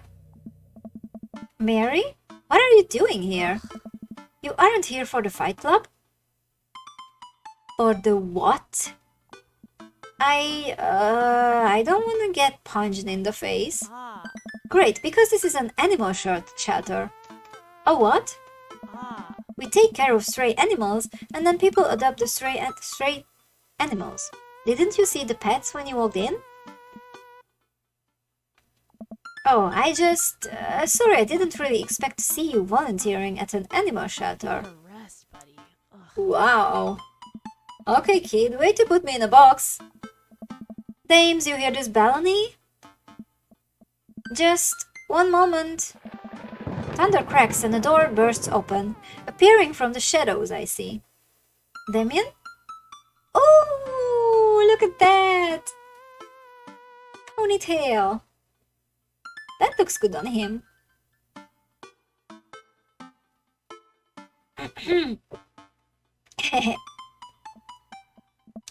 Hey. It's, Damien. He looks completely different. No cloak, no Victorian-era clothing, no makeup. I wasn't planning to share this side of me until much later, but I'm not as goth as you think. I'm a systems administrator for the IT department of a realty company. I wear tennis shoes to work, and I listen to Bruce Springsteen. I enjoy going to the hardware store and looking at storage solutions, and I volunteer at this animal shelter in my spare time. Damn, Daddy. It looks nice. I'm boring. I'm fascinated with Victorian history and the goth lifestyle. That much is true. It's just not all that I am. And I need you to know that. Oh, I hate to kill the moment here, but there's some pressing business that needs attending to. Oh my. Oh, right. It's Duchess Cordelia. Again? Who's Duchess Cordelia? She is one of the pups, gets out all the time. She somehow learned how to open doors and now she's unstoppable. When did she get out? This morning, I went to go sing sea shanties to the cats, and when I came back, she had already bolted. I have to stay here with the pets, so I need you two to go and find her. Of course. Okay, why did Damien need to change for this? But anyway, I appreciate it. Where could she be? Come on. She always ends up running off to the same places. Here, let me draw you a map. Mary starts scribbling on the back of a pet adoption form.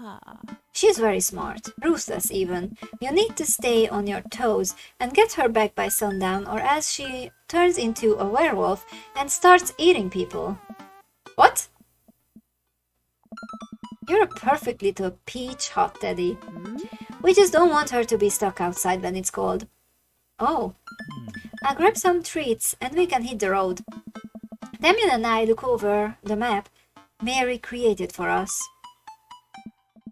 Oh man, I'm Nerd's house?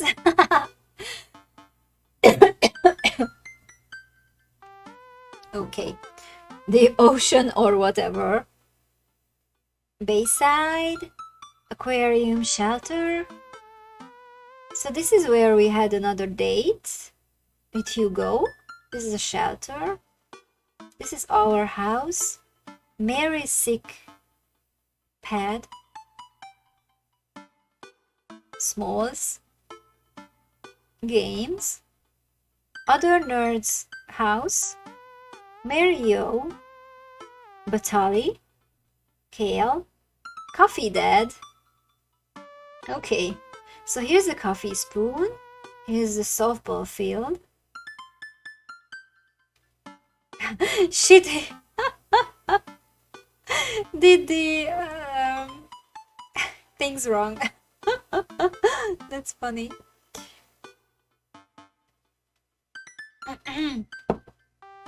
Okay. At least you're not other nerd's house. Looks like you're moving up in the pecking order. Yeah, we are the main nerd. Congrats, kiddo. Where should we head first? Cul-de-sac, coffee spoon, softball field, bayside, or aquarium?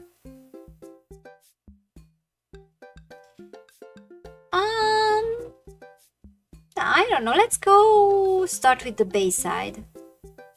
I don't know if we have to go through all of these. So I don't know if the order matters. Let's start with the bayside.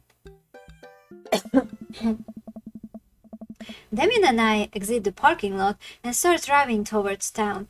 I look over to him. He seems concerned. Shouldn't be too hard to find the Duchess, right? She's a pretty big pup. Mary wasn't kidding when she said that dog was smart. One time she correctly guessed the winner of the Kentucky Derby. It was a really great year for Bark Bark Bark. I don't know. What do you think our odds are, Hot Teddy? Abandon all hope, you enter here. This will be easy, gotta stay positive, right? My dad once told me, Hot Teddy, you can't shove raisins up your nose. And that hurt my feelings. I felt discouraged, but I kept a positive attitude, and you know what? I made it happen. Psst. Okay, Teddy.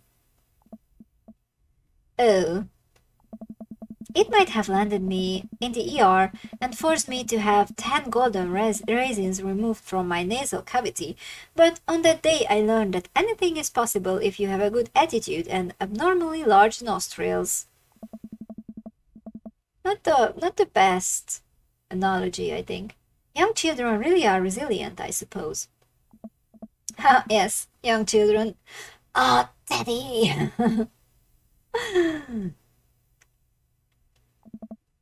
I was 16. Let's just hope for the best. We got this. We arrived back at the Bayside. At the Bayside. Just like old times, eh? I remember it as if it were yesterday. I mean, earlier today. So, what do you think? Any sight of the pooch? Not yet, none yet. Although who knows if she made it onto any of the ships. These ships. Oh god. The Duchess would do that? I wouldn't put it past her to know how to navigate in rough seas and without a compass. Very smart. Oops. Damien and I turned to see my daughter. Amanda, what are you doing here? Did you think I just stayed inside all day, wedging out on the couch and watching TV? Oh, sorry. What are you doing? I'm heading home to go veg out on the couch and watch TV. Oh. Or veg out? Had to get a burrito first. Young miss, have you seen a dog around here? Yeah. Oh, you bet. I saw a Pomeranian with a bow around its neck. I saw a big old Doberman named Henry, and there was a stroller full of Yorkies, a greyhound, a golden retriever. Did you see a Mastiff anywhere? No dice. I would definitely have remembered that. I got around though. This Rito has about 10 minutes before the cheese breaks down the molecular structure of the tortilla and makes it all soggy. You understand? I do? Of course. Have a lovely evening, Miss Borgershot. Okay. Let's go aquarium next and then from the top. Damien and I stopped by the aquarium. Everything looks in order here, but it might help to get out of the car and take a look. You seen anything? Oh, no. No dog here, not even any sign of her. Did you know that penguins are considered the goats of the sea? Damien, I want to believe you so badly.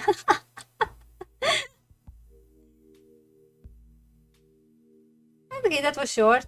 Guess we just quickly visit all our dating places with all the guys. Okay. So... Oh, wait. It disappeared. But the Bayside didn't. Huh. Interesting. Okay, cul-de-sac. We drive through the cul-de-sac and everything seems to be pretty normal. It looks like Brian's doing some yard work. We pull into Brian's driveway and hop out. Okay. Hey, don't step on the grass. I just mowed.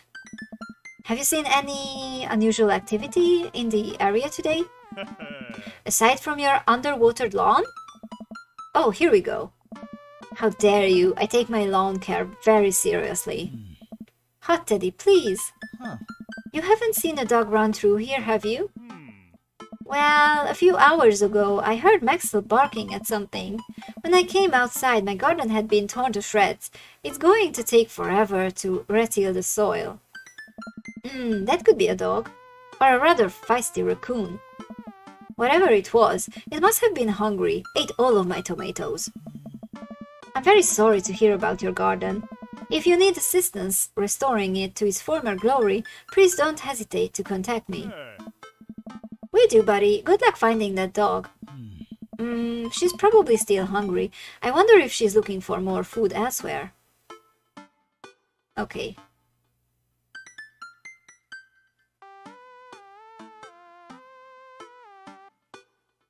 That's where we just were, right? Why did only... Oh, weird. We park in front of Matt's coffee shop and walk inside. It seems like a slow day. Matt sits behind the counter, reading a book. Hey Matt, didn't expect to see you two today. What's up? Huh. Have you seen any stray dogs around? Actually, yeah, I caught one digging through the trash earlier. It's run away when I tried to get closer though. Did you see what direction it ran in? Matt thinks for a second. Might have been running east, I think. That pup tore through 3 pans of old right said banana bread. Wanna take some for the road, just in case? Sure thing. Matt packages up a slice. Thanks for the slice. The road slice. This banana bread is gonna be so good. I think he meant to give it to you for the dog. Right, I meant it's gonna be so good for the dog to eat. Banana! Yeah. I fear that the hours are growing short. We must make haste if we are to find the Duchess by sundown. Demi is looking more stressed out by the minute. I gotta think of something to lighten the mood. What kind of dog does a vampire have? Knock knock. How many goats does it take to screw in a light bulb? What would be a good joke?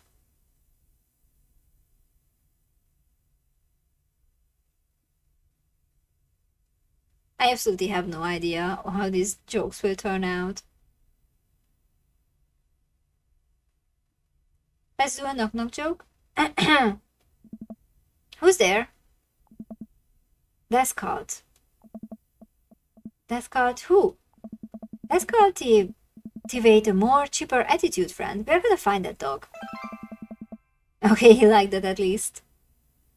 Didn't like it too much, but he liked it. A slight smile cracks on Damien's lips. That's better. I keep reading Damien directions from the map as we drive around town. Okay.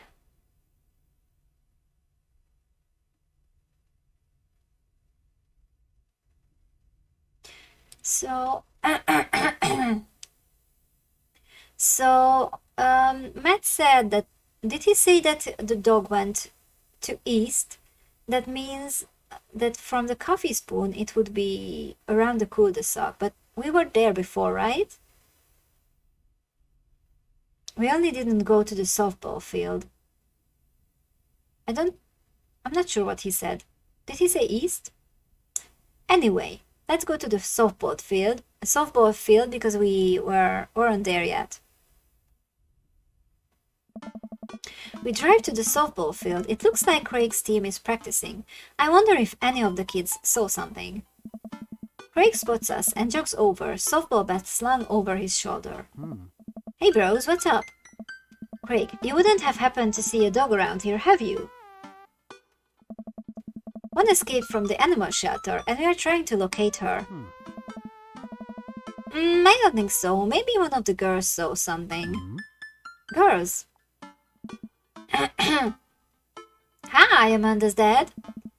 Hi, Lucian's dad. We have names. Girls, have you seen any dogs around? There was a big dog here earlier. She ran off a while ago, though. I don't think she had an owner, but it really wanted to play. We tried to play fetch with her, but she just took the softball and ran. I think she ate it, actually. She was a lot of dog. Here, take another softball. Might come in handy later. Many thanks, Craig. I feel like we are on the right track. You think? If we keep this up, we'll find the Duchess in no time. Hey, if you like dogs so much, why don't you have any? Lucian is severely allergic. I wouldn't put him through that. But there are still dogs in my life, so for that, I'm grateful. There's about to be one more dog in your life, buddy. Splendid attitude. Let us not waste any more time. Verily. So, where do we go? From the beginning again?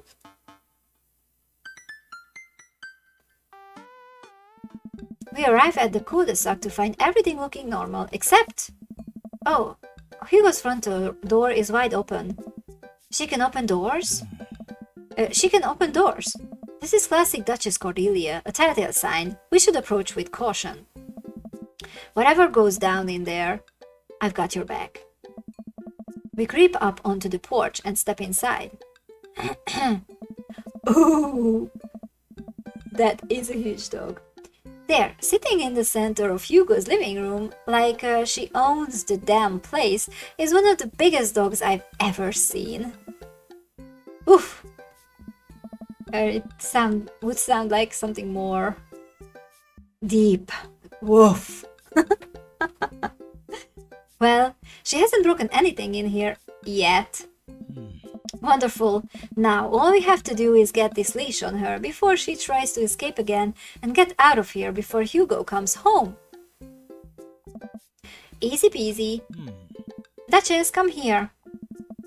The Duchess eyes Damien warily. As he approaches, she begins to growl. She's on her guard. We'll need another plan.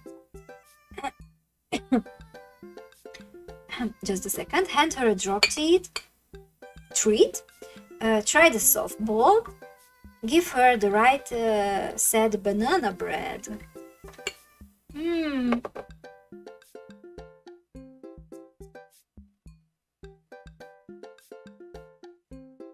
I don't know what she would like best. Treat? Damien pulls a treat that he brought from the shelter out of his pocket and holds it in front of the Duchess. She eyes it suspiciously, then growls. She's wise to the game. I don't think this will work. Oh, that face! So grumpy. Try the softball. Give her the right set banana bread. Well, we said that she was hungry, so maybe the banana bread? Ooh, Damien liked that. I reach into my pocket and pull out the slice of right set banana bread Matt gave me. Duchess sniffs the air and hones in on the bread. Hello! Thanks for the follow, Emma. Thank you so much. She has an underbite like you, me. How am I? I'm fine, thank you. My voice is kind of not the best. Lots of reading and stuff. How are you? I hope you're having a nice day. Do you like this game? Do you know this game? You're also fine? That's cool. That's nice. Come here, girl. Nice and easy. I've got some yummy homemade vegan and possibly gluten-free banana bread if that's what you're into. The Duchess cautiously approaches me and gives the bread a good sniff before gently taking it from my hand and dropping it on the ground like dogs always do for some reason. She curls up and starts munching on the bread. Success! Damien walks up behind the Duchess and attaches the leash to her collar. She immediately notices and starts whining. It's time to go home now, Duchess. Damien gives a tug on the leash. She won't move. That was expected. You have no idea about this game? Briefly, so as the title says, it's called Dream Daddy, and we are a dad. Our character is called Hot Teddy Burger Shot, and we have different options to date. And we had a few dates with these other dads. And this is Damien, and we are on our third date with Damien currently. And I think we are gonna end up with him, because I think this is the final choice. So, very exciting! Also, you can look at this cute dog. So cute and grumpy. Okay, Damien gives a tug on the leash. She won't move. Duchess, what happened to our Rappert? You and I used to be bosom buddies. She still doesn't move. She's huge. There's no way we could even try to lift her. That's so cute, right? Yeah, this game is really cute and really funny. There's some good puns and some good conversations. It's cool. It's a really cool game. Okay. Well, this is a weird situation to be in. I think we are literally trespassing in our friend's house with this large dog. What are you nerds doing? Ernest stands in the doorway with a plate of pizza rolls. Don't tell your dad about this. We are definitely not trespassing. What flavor pizza rolls are those?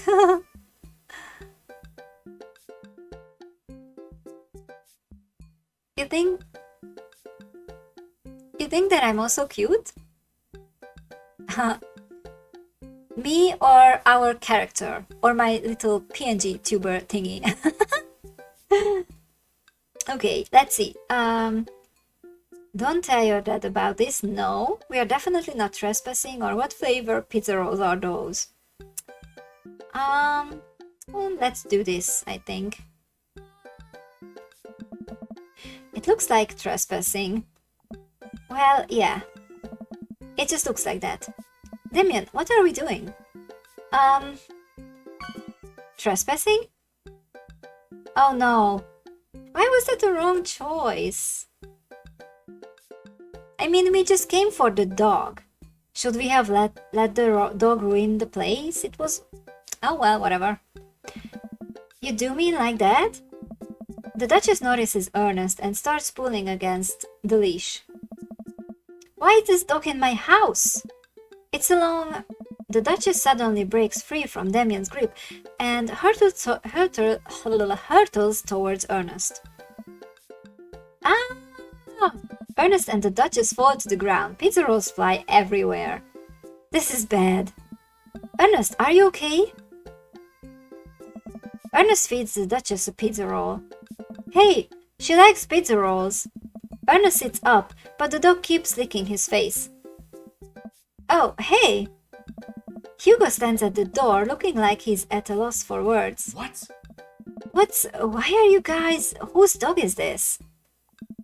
It's a long story, but it involves a large dog who knows how to open doors. Boof. Hugo, may I present to you Duchess Cordelia? I don't know. How do you do? Borf. We are friends. The Duchess looks at Ernest's face. She's from the local animal shelter. She got out, and we've been chasing her all around town. Your house was her final stop. Dad, can we keep her? Ernest, I don't know if we are set up to take care of her. Whoa. Wait, did you just call me Dad? Come on, please, look how cute she is. Hugo sighs. We had been talking about adopting a dog for a while. But you have to promise me you'll take care of her. Yeah, I'll give her all the pizza rolls her little heart desires. I suddenly remember what's on the back of this map and pull a pen out of my pocket. Got the forms ready for you if you're interested. I don't think that this goes just like this, but sure.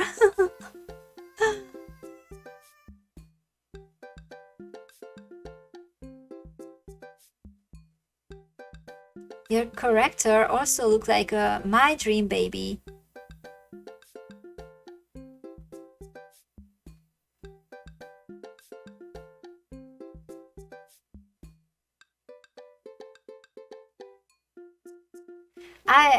I'm not a lot on Discord. I don't really... I have Discord, but I don't really use it much, to be honest. Oh no, not the pizza rolls?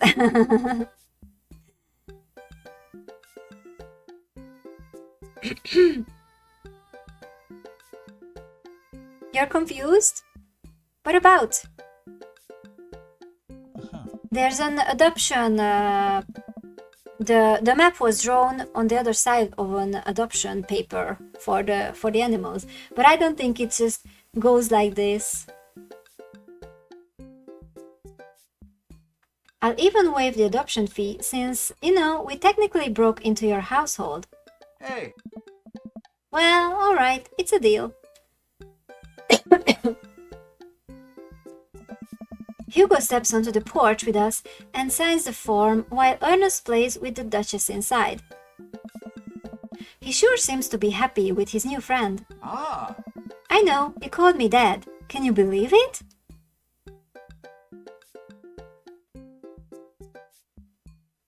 You might be tired. Yeah, it's late after all. Damien places a hand on Hugo's shoulder. I certainly can. I think this will be really good for Ernest. It should teach him some responsibility. You should probably look into getting better locks on your doors, though. The Duchess is a wily one, but do right by her and she'll love you two forever. Thank you. Oh, what a nice ending for this dog story. And I'm glad that Hugo's son is like friendlier now to his dad. So Damien was looking for someone to adopt Duchess. Well, it's a shelter, so they are all animals waiting to be adopted. But we were just looking for Duchess because she ran away. It was just a lucky coincidence that she broke into Hugo's house and Hugo's son wanted to adopt her. Lucky coincidence. Okay. And long story short, the Duchess now lives in a happy home and neither of us were charged for breaking and entering. So all in all, I think it was a fine day's work. Nice work, you two. Hot Teddy, you could be a valuable asset to our team of volunteers, If you ever feel like petting some puppies, hit me up. Mary, I always feel like petting puppies. Ah. Good to know. Well, I'll catch you fellas later. Mary starts to leave. And one last thing. Damien's been telling me about you. Glad he finally brought you around. Oh yeah. Damien's my special boy. I love him. We go way back, and I got a vested interest in his health, success, and well-being. If you ever hurt him. Great asset. Yeah! Mary, you can fill in the blanks. I gulp. Yes, ma'am. Mary leaves me alone with Damien.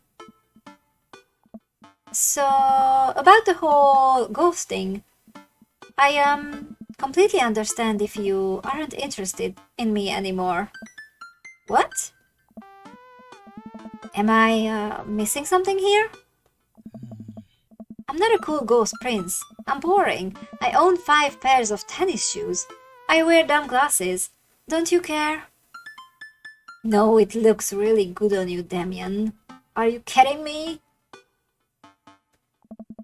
He looks so nervous. Damien, do you really think I only like you because of all the ghost stuff? That's all cool, but the best thing about you is how passionate you are about the things you love. History, art, Victorian fashion, dogs, storage solutions. It doesn't matter what it is. You care, and that's awesome. And also, the glasses are very cute. Haha, nice. You don't think I'm boring at all? If you're boring, then I don't know what that makes me. I spend too much time online shopping for flashlights. I get excited to mow my lawn on Saturdays. I get cranky about commercials being too loud. I've even been thinking about making my own peanut butter. Then maybe we can be boring together? Oh, Damien.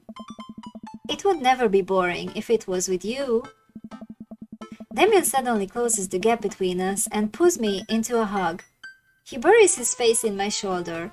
His hair smells like lavender and rosemary. Oh, this is so nice! Yay! Oh, so cute. I was so scared you wouldn't like me. Most boring dead sex ever. What? Quite the opposite. Damien pulls away for a second and looks me in the eyes. Without the colored contacts, his eyes are so dark and soulful. Oh. May I kiss you? Does a bat have wings? Thou art welcome. I hope I can't say anything bad with this because, well, dude, of course. I will just say of course, just simply. I'd love that. He smiles slightly and leans in, giving me a gentle kiss. Damien pulls away and gives me an intense look. Do you want to have me take care of the puppies? Yes. Damien and I arrive back at the cul-de-sac, our fingers intertwined. Like a proper gentleman, he walks me to my doorstep. Oh. This was lovely. Thank you for understanding. Thank you for everything. I'm very happy I can be myself around you. I'm glad, but I have one request. Huh. What's that? Can we keep sending each other letters? Oh. But of course!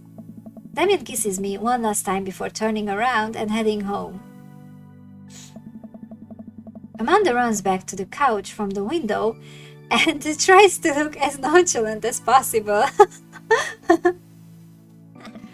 Hello, father. I was sitting here on the couch this entire time.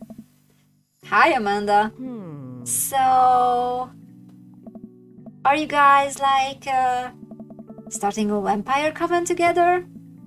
Oh, plot twist. Mothman. Damien's actually Mothman. I didn't see it coming either. Genius. Well, whatever's happening, I'm really glad you two are happy. You deserve it, Dad. Oh, shucks. I'm gonna head to bed. Catch you in the morning? Sure thing.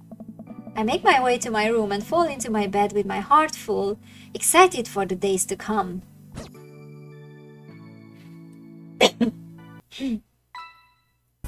Date complete.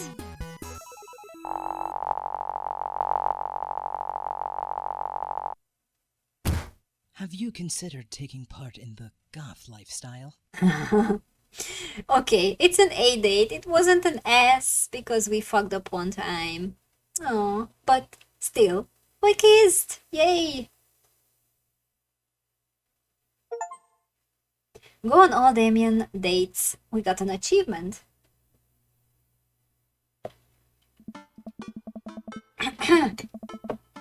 Phew, I think I have everything finally set up.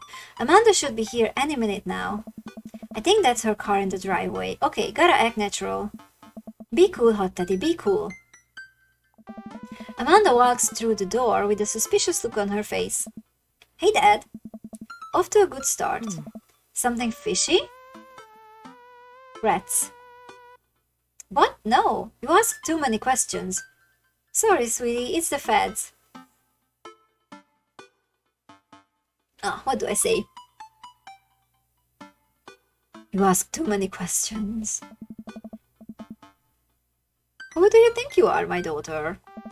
For literally my entire life, yes. Yeah, oh, who do you think you are, my daughter? I'm kidding, you're right, I have a little surprise for you. Yeah, I can tell. You're very bad at lying. Amanda, my dear, would you care to join me in the kitchen? Father, it would fill my heart with glee.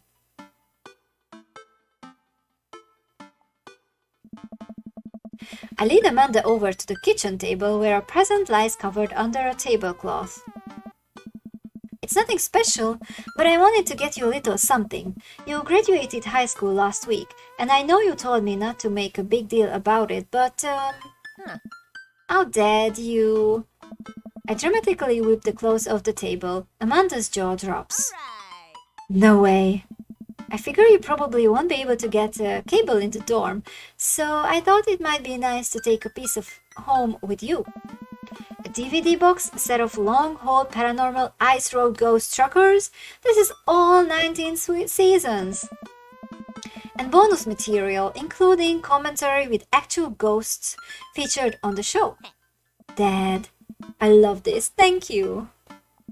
She gives me a big hug. I'm glad you like it. Hey, you wanna hang out with me in the backyard for a bit? Toss the old pigskin or something? Totally. I follow Amanda to the back door. Oh, hello. What? You told me not to make a big deal, but you seem to have forgotten that my entire mission in life is to make a big deal out of your accomplishments. So consider this your graduation party. Surprise! Dad, everyone's here. Well, yeah, everyone wanted to come and support you. Yes. Is that a mac and cheese bar? Sure is, fully customizable down to the type of mac. And there's an ice cream cake. The good kind with the crunchies in the middle. I don't know what to say. Don't say anything, just go have fun with your pals, alright? I'm so proud of you, Amanda. Amanda smiles and runs to her friends. I should make the rounds and make sure everyone's having a good time. But first, mac and cheese. Hot toddy, my dude! Pablo, how's the shirt business going? My bud, I got men's shirts, I got women's shirts, I got tank tops in a variety of sizes, shapes and colors. Each one of them of fine quality, screen printed with the logo and visage of world-renowned witch house outfit. Vacant wheel. Purchasable at most respectable retailers. But more specifically, out of the trunk of my car. I'm also selling my mom's world-famous homemade apple butter. Never stop hustling, Pablo. Baby, you got it. I walk over to Mary, who's having a lively conversation with Amanda. We have a real fluffy Samoyed right now. His name's Harold, loves belly rubs. He always tries to lick your face if you get too close. Oh. Mrs. Christiansen, thank you so much for telling me in great detail about every single dog currently at the animal shelter. Please tell me about the Afghan with the 3 legs again. Apple butter. Yeah, sounds nice, right? I will really have to eat something after the stream. Sure. A Quadro, we call him. It's one of those ironic nicknames.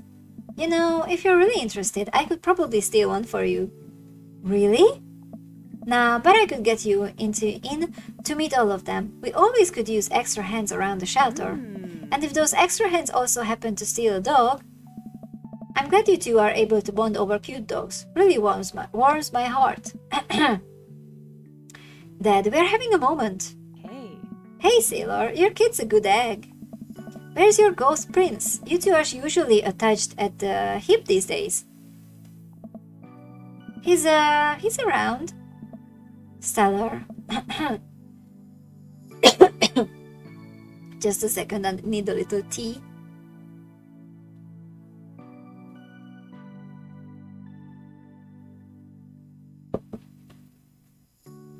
Okay. Mary turns her attention to Amanda. It's not too hard to sneak a dog into college. Trust me, I did it plenty back in the day. At one point I had 3 cats living in my dorm. I decide to leave them to it. All of a sudden, a huge dog leaps up into my arms. Duchess! Hugh and Ernest run up to me. The Duchess gives my face a few broad licks and hops down. I don't know. We are working on that. Got her in a disciplinary class. She's a wild spirit who runs where she may. I don't mind at all, huh? Looks like the 3 of you are getting along nicely. Ah. She's a valuable addition to the clan. If I hold up my homework in front of her, she'll eat it. Cool. We'll deal with that later. Duchess Cordelia spots a squirrel and darts across the yard. Ernest follows her, laughing. He's actually been a lot more manageable lately. I think taking care of the dog is good for him. Thanks for breaking into my house, I guess. Anytime. Hot Teddy! Brian, you made it! Ha! I don't pass up on Good Mac. What do you think of the party? It's not bad. Just not bad? Yeah, it's not bad. Don't let him bait you. Don't let him bait you. Thank you for the lovely compliment. Sure thing, pal. Say, let me know if you ever want to head out on the lake. I'd be happy to pull you out of the drink again. Deep breaths. Daisy trots up. Hi, Amanda's dad. Hey, Brian's daughter. See? See how that feels? This is a really great party. Thank you so much for inviting us. You're very welcome, tiny child who knows how to pay a compliment. Brian and I lock eyes. This isn't over. Hey, bro. Bro. This is a real rager, taking our older age into consideration. I'm trying to be in bed at a reasonable hour tonight. Don't let me get too wild. Don't worry, dude. I'll keep an eye on your fruit punch intake. You know, I'm really glad that we are bros again. Me too, dude. Briar and Hazel peek out behind Craig. Hi, little ones. Hello. Hiya. Thank you for all that ice cream cake. Wait, girls, how much of that did you eat? Briar ate 4 pieces. Ask any witness. No, I didn't. Hazel ate 4 pieces and wants to pin it on me because we look alike. I have your face. Nobody will ever believe you. Oh boy. I'll let you guys figure this out. Good seeing you, Craig. Let's hang soon, yeah? Hey. Totally. Tell Amanda congrats for us. Looks like you've settled into this neighborhood quite nicely. Yep, couldn't ask for a better cul-de-sac. Well, I'm glad. Hopefully we'll see you at more church events. We got a big schedule planned for the rest of the year, and I'm sure the kids would love to see your dance moves again. Sure thing, Joseph. And maybe if you aren't doing anything later, we could hang out sometime. Sure, Joseph, that would be great. Well, see you later. Hugo comes up to me with a plate of mac and cheese. The perfect cheddar to mac ratio. Beautiful work, Hot Teddy. Thanks, Hugo. I learned from the best. I've got a pocket full of gift cards that say you already knew a thing or two. Let's get together for trivia night again sometime soon, huh? You know it. You know, I'm really pleased to see Amanda going to her dream school. I'm glad she turned it around for finals. Me too, that scholarship money will really help. Amanda walks by and pretends to not see Hugo. Amanda, come say hi to your old teacher. Hey, congratulations on graduating. I know you're gonna do great things at art school. Haha, yeah, thanks. Amanda starts to back away. Wait, I just realized that you're not my teacher anymore, so I don't have to be afraid of talking to you. You no longer hold power over me. Oh. You're right, go force adult. I can no longer give you the tension. Yeah, I'm gonna break anything I want, and there's nothing you can do about it. Are you still mad about that time I gave you the tension for breaking my globe? Nope. Oh. And I'll have you know that the globe didn't even fit through the basketball hoop in the first place, so she'll fit into college just fine. Hey Robert, glad you could make it. Yep. Robert takes a sip of his drink. Why is he being so cold to me? Everything okay? Sure. Why won't you talk to me? I thought we had something. Really? Come on, Hot Teddy, you know what this was. You were an object to me, the same way I thought I was an object to you. I figured we were on the same page here, at least from how you were acting. I mean, that's the problem, that Robert is not acting like that. Like, if it was like really a one-night stand without feelings, then he wouldn't care. We could be friends. You're the one that's acting strange, Robert. This whole time. But I don't want to be in this if there are feelings involved. I got too much to deal with as it is. I'll catch you around. Oh. Hey man! Matt, let me know when Amanda leaves for college. I have a fresh batch of right set banana bread ready for her. Thank you. I know she'll love that. Hey, Amanda's dad. And turned to spot Lucien walking up to me. Yes, Lucien? Thanks for inviting me to your party. Anytime, bud. I know we had a rocky start, but I'm glad to know you. I hope you know how much your dad cares about you. Yeah. My dad's had a rough couple years, and I know that it must not have been easy to raise me alone. He's kind of a weird guy, but I love him a lot, and it seems like you make him happy. So, you're cool in my book. Oh, thank you, Lucien. Oh, thank you, Lucien. That means a lot to me. Sure. And let me know if you want me to give you a stick and poke sometime.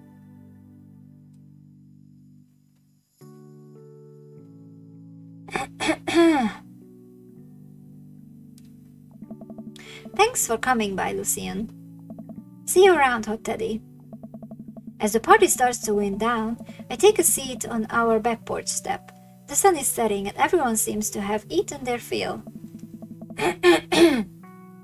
Amanda wanders over and sits down next to me. Killer party, Pops. What can I say? I was inspired. So, I also have something for you. For me? Why?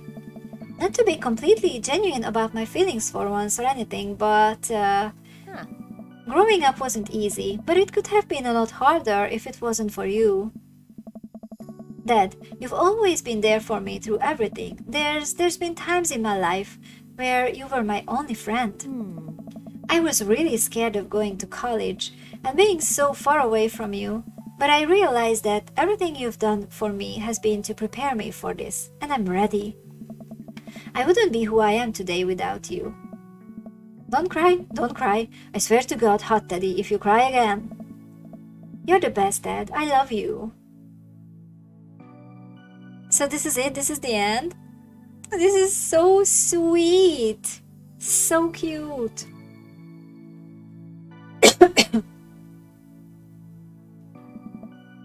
And I'm crying. Anyway, that was enough emotional vulnerability for one day. Present time! Amanda hands me a tiny red package. I tear the wrapping off to find a framed picture of me and Amanda. It's us. Kinda shocking. All of our photo albums are just pictures of me, huh? I figured we needed at least one together before I leave. Amanda, thank you. Watching you grow up has been the happiest experience of my life. You're such a talented, intelligent young woman, and I'm so excited to see what the future holds for you. Knock them dead, kid. Always do. Amanda and I share a hug. This is only the beginning, Pops. Plenty more memories for us down the road. Memories to make and stuff to break, right?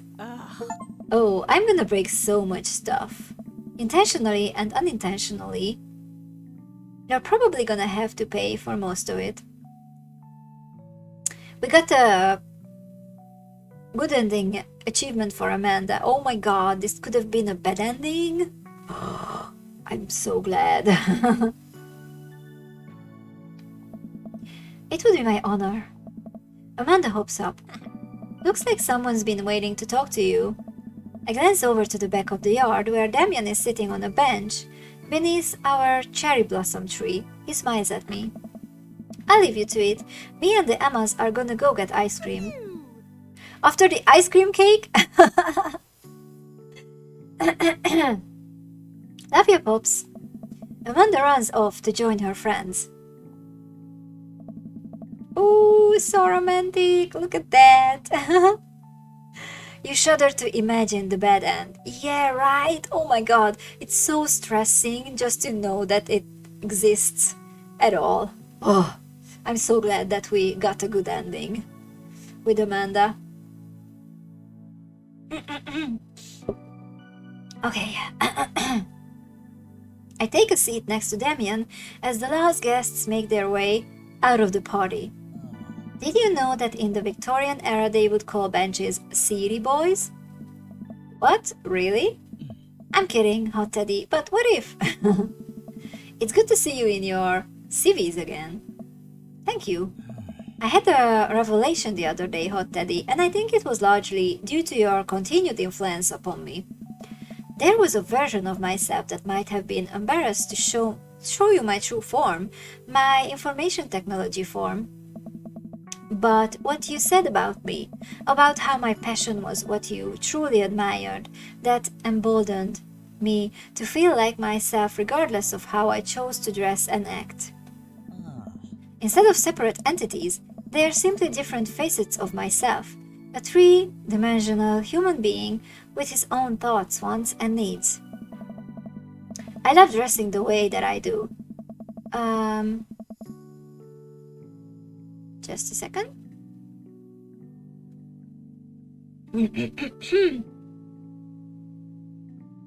That I do, but feeling constricted by what I thought was my own personal brand made me lose sight of why I did this in the first place, to make myself happy. I place my hand on Damien's and feel a light squeeze. Looking up, I'm greeted by Damien's warm smile. I'm trying to be more comfortable with who I am, rather than dwelling on who I could be to other people. I can't stop smiling. I'm so proud of him. Damien, I'm so happy you've realized that you can be a dog-loving ghost. Me too, Hot Teddy. I feel myself inching closer and closer to Damien. I go to brush a lock of hair out of his face, and I'm shocked at how soft it is. How is your hair so soft? Dog shampoo! That's so funny. Oh, okay. I keep running my hands through his hair as he leans closer to me. Placing a hand on the side of my face, he strokes my cheek with his thumb. You know, public displays of affection were considered scandalous in the Victorian era. Damien pulls me in for a kiss. Oh, this is so cute. Oh my god. But I think I can make an exception for you.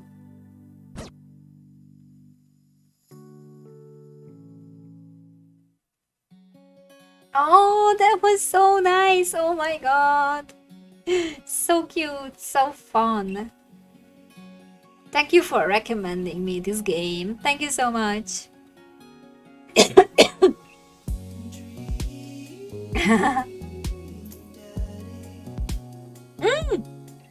Erika Ishii was Amanda? Oh my god! That's so cool!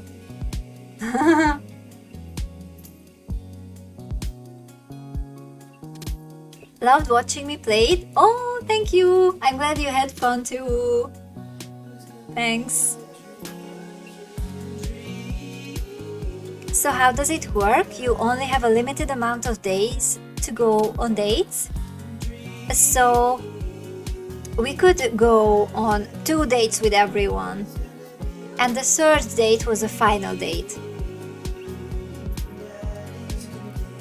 So not a limited amount of days, but a limited amount of dates.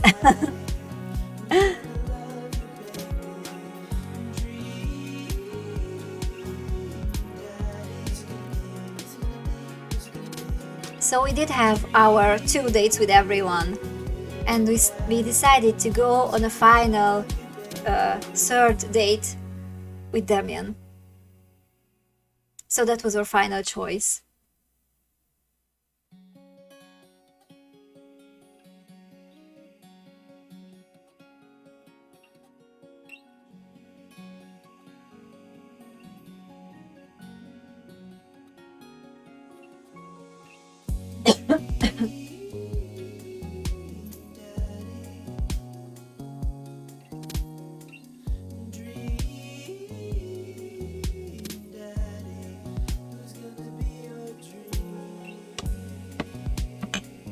Yeah, it was really fun. GG, no harm ending, but you forgive it? You're enjoying this song?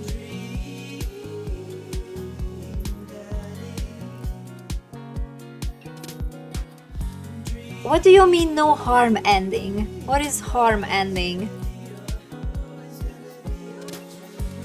You're the best, Pops, Amanda. Oh, nice!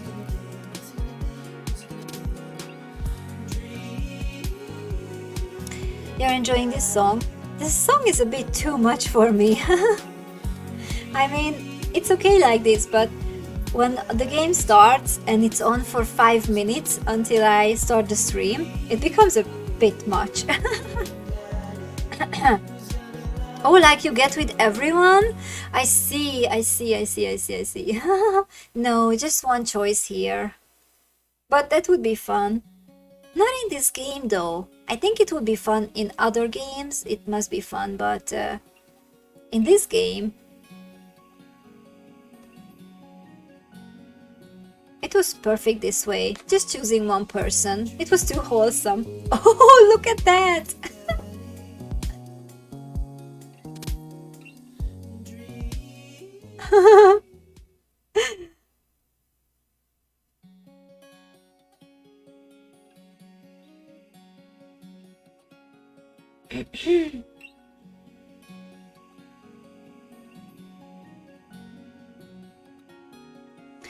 Okay, that was so much fun. Awesome. Alright, it's super late, so I'm gonna say goodbye now. Thanks so much for being here with me and enjoying the game with me. Thank you so much. And I tried to stream more this week. I know I couldn't really stream the past 2 weeks, so I will try to make up for it if I can. So I will try to stream more. I know that I can't stream on Wednesday because I won't be home on Wednesday. I'm going to the cinema. But there's a possibility that I stream any other day this week, basically. So we'll see what happens. Thank you so much for being here and see you soon. Good night, good day, good time zone. Bye bye everyone. Thank you so much. Bye bye.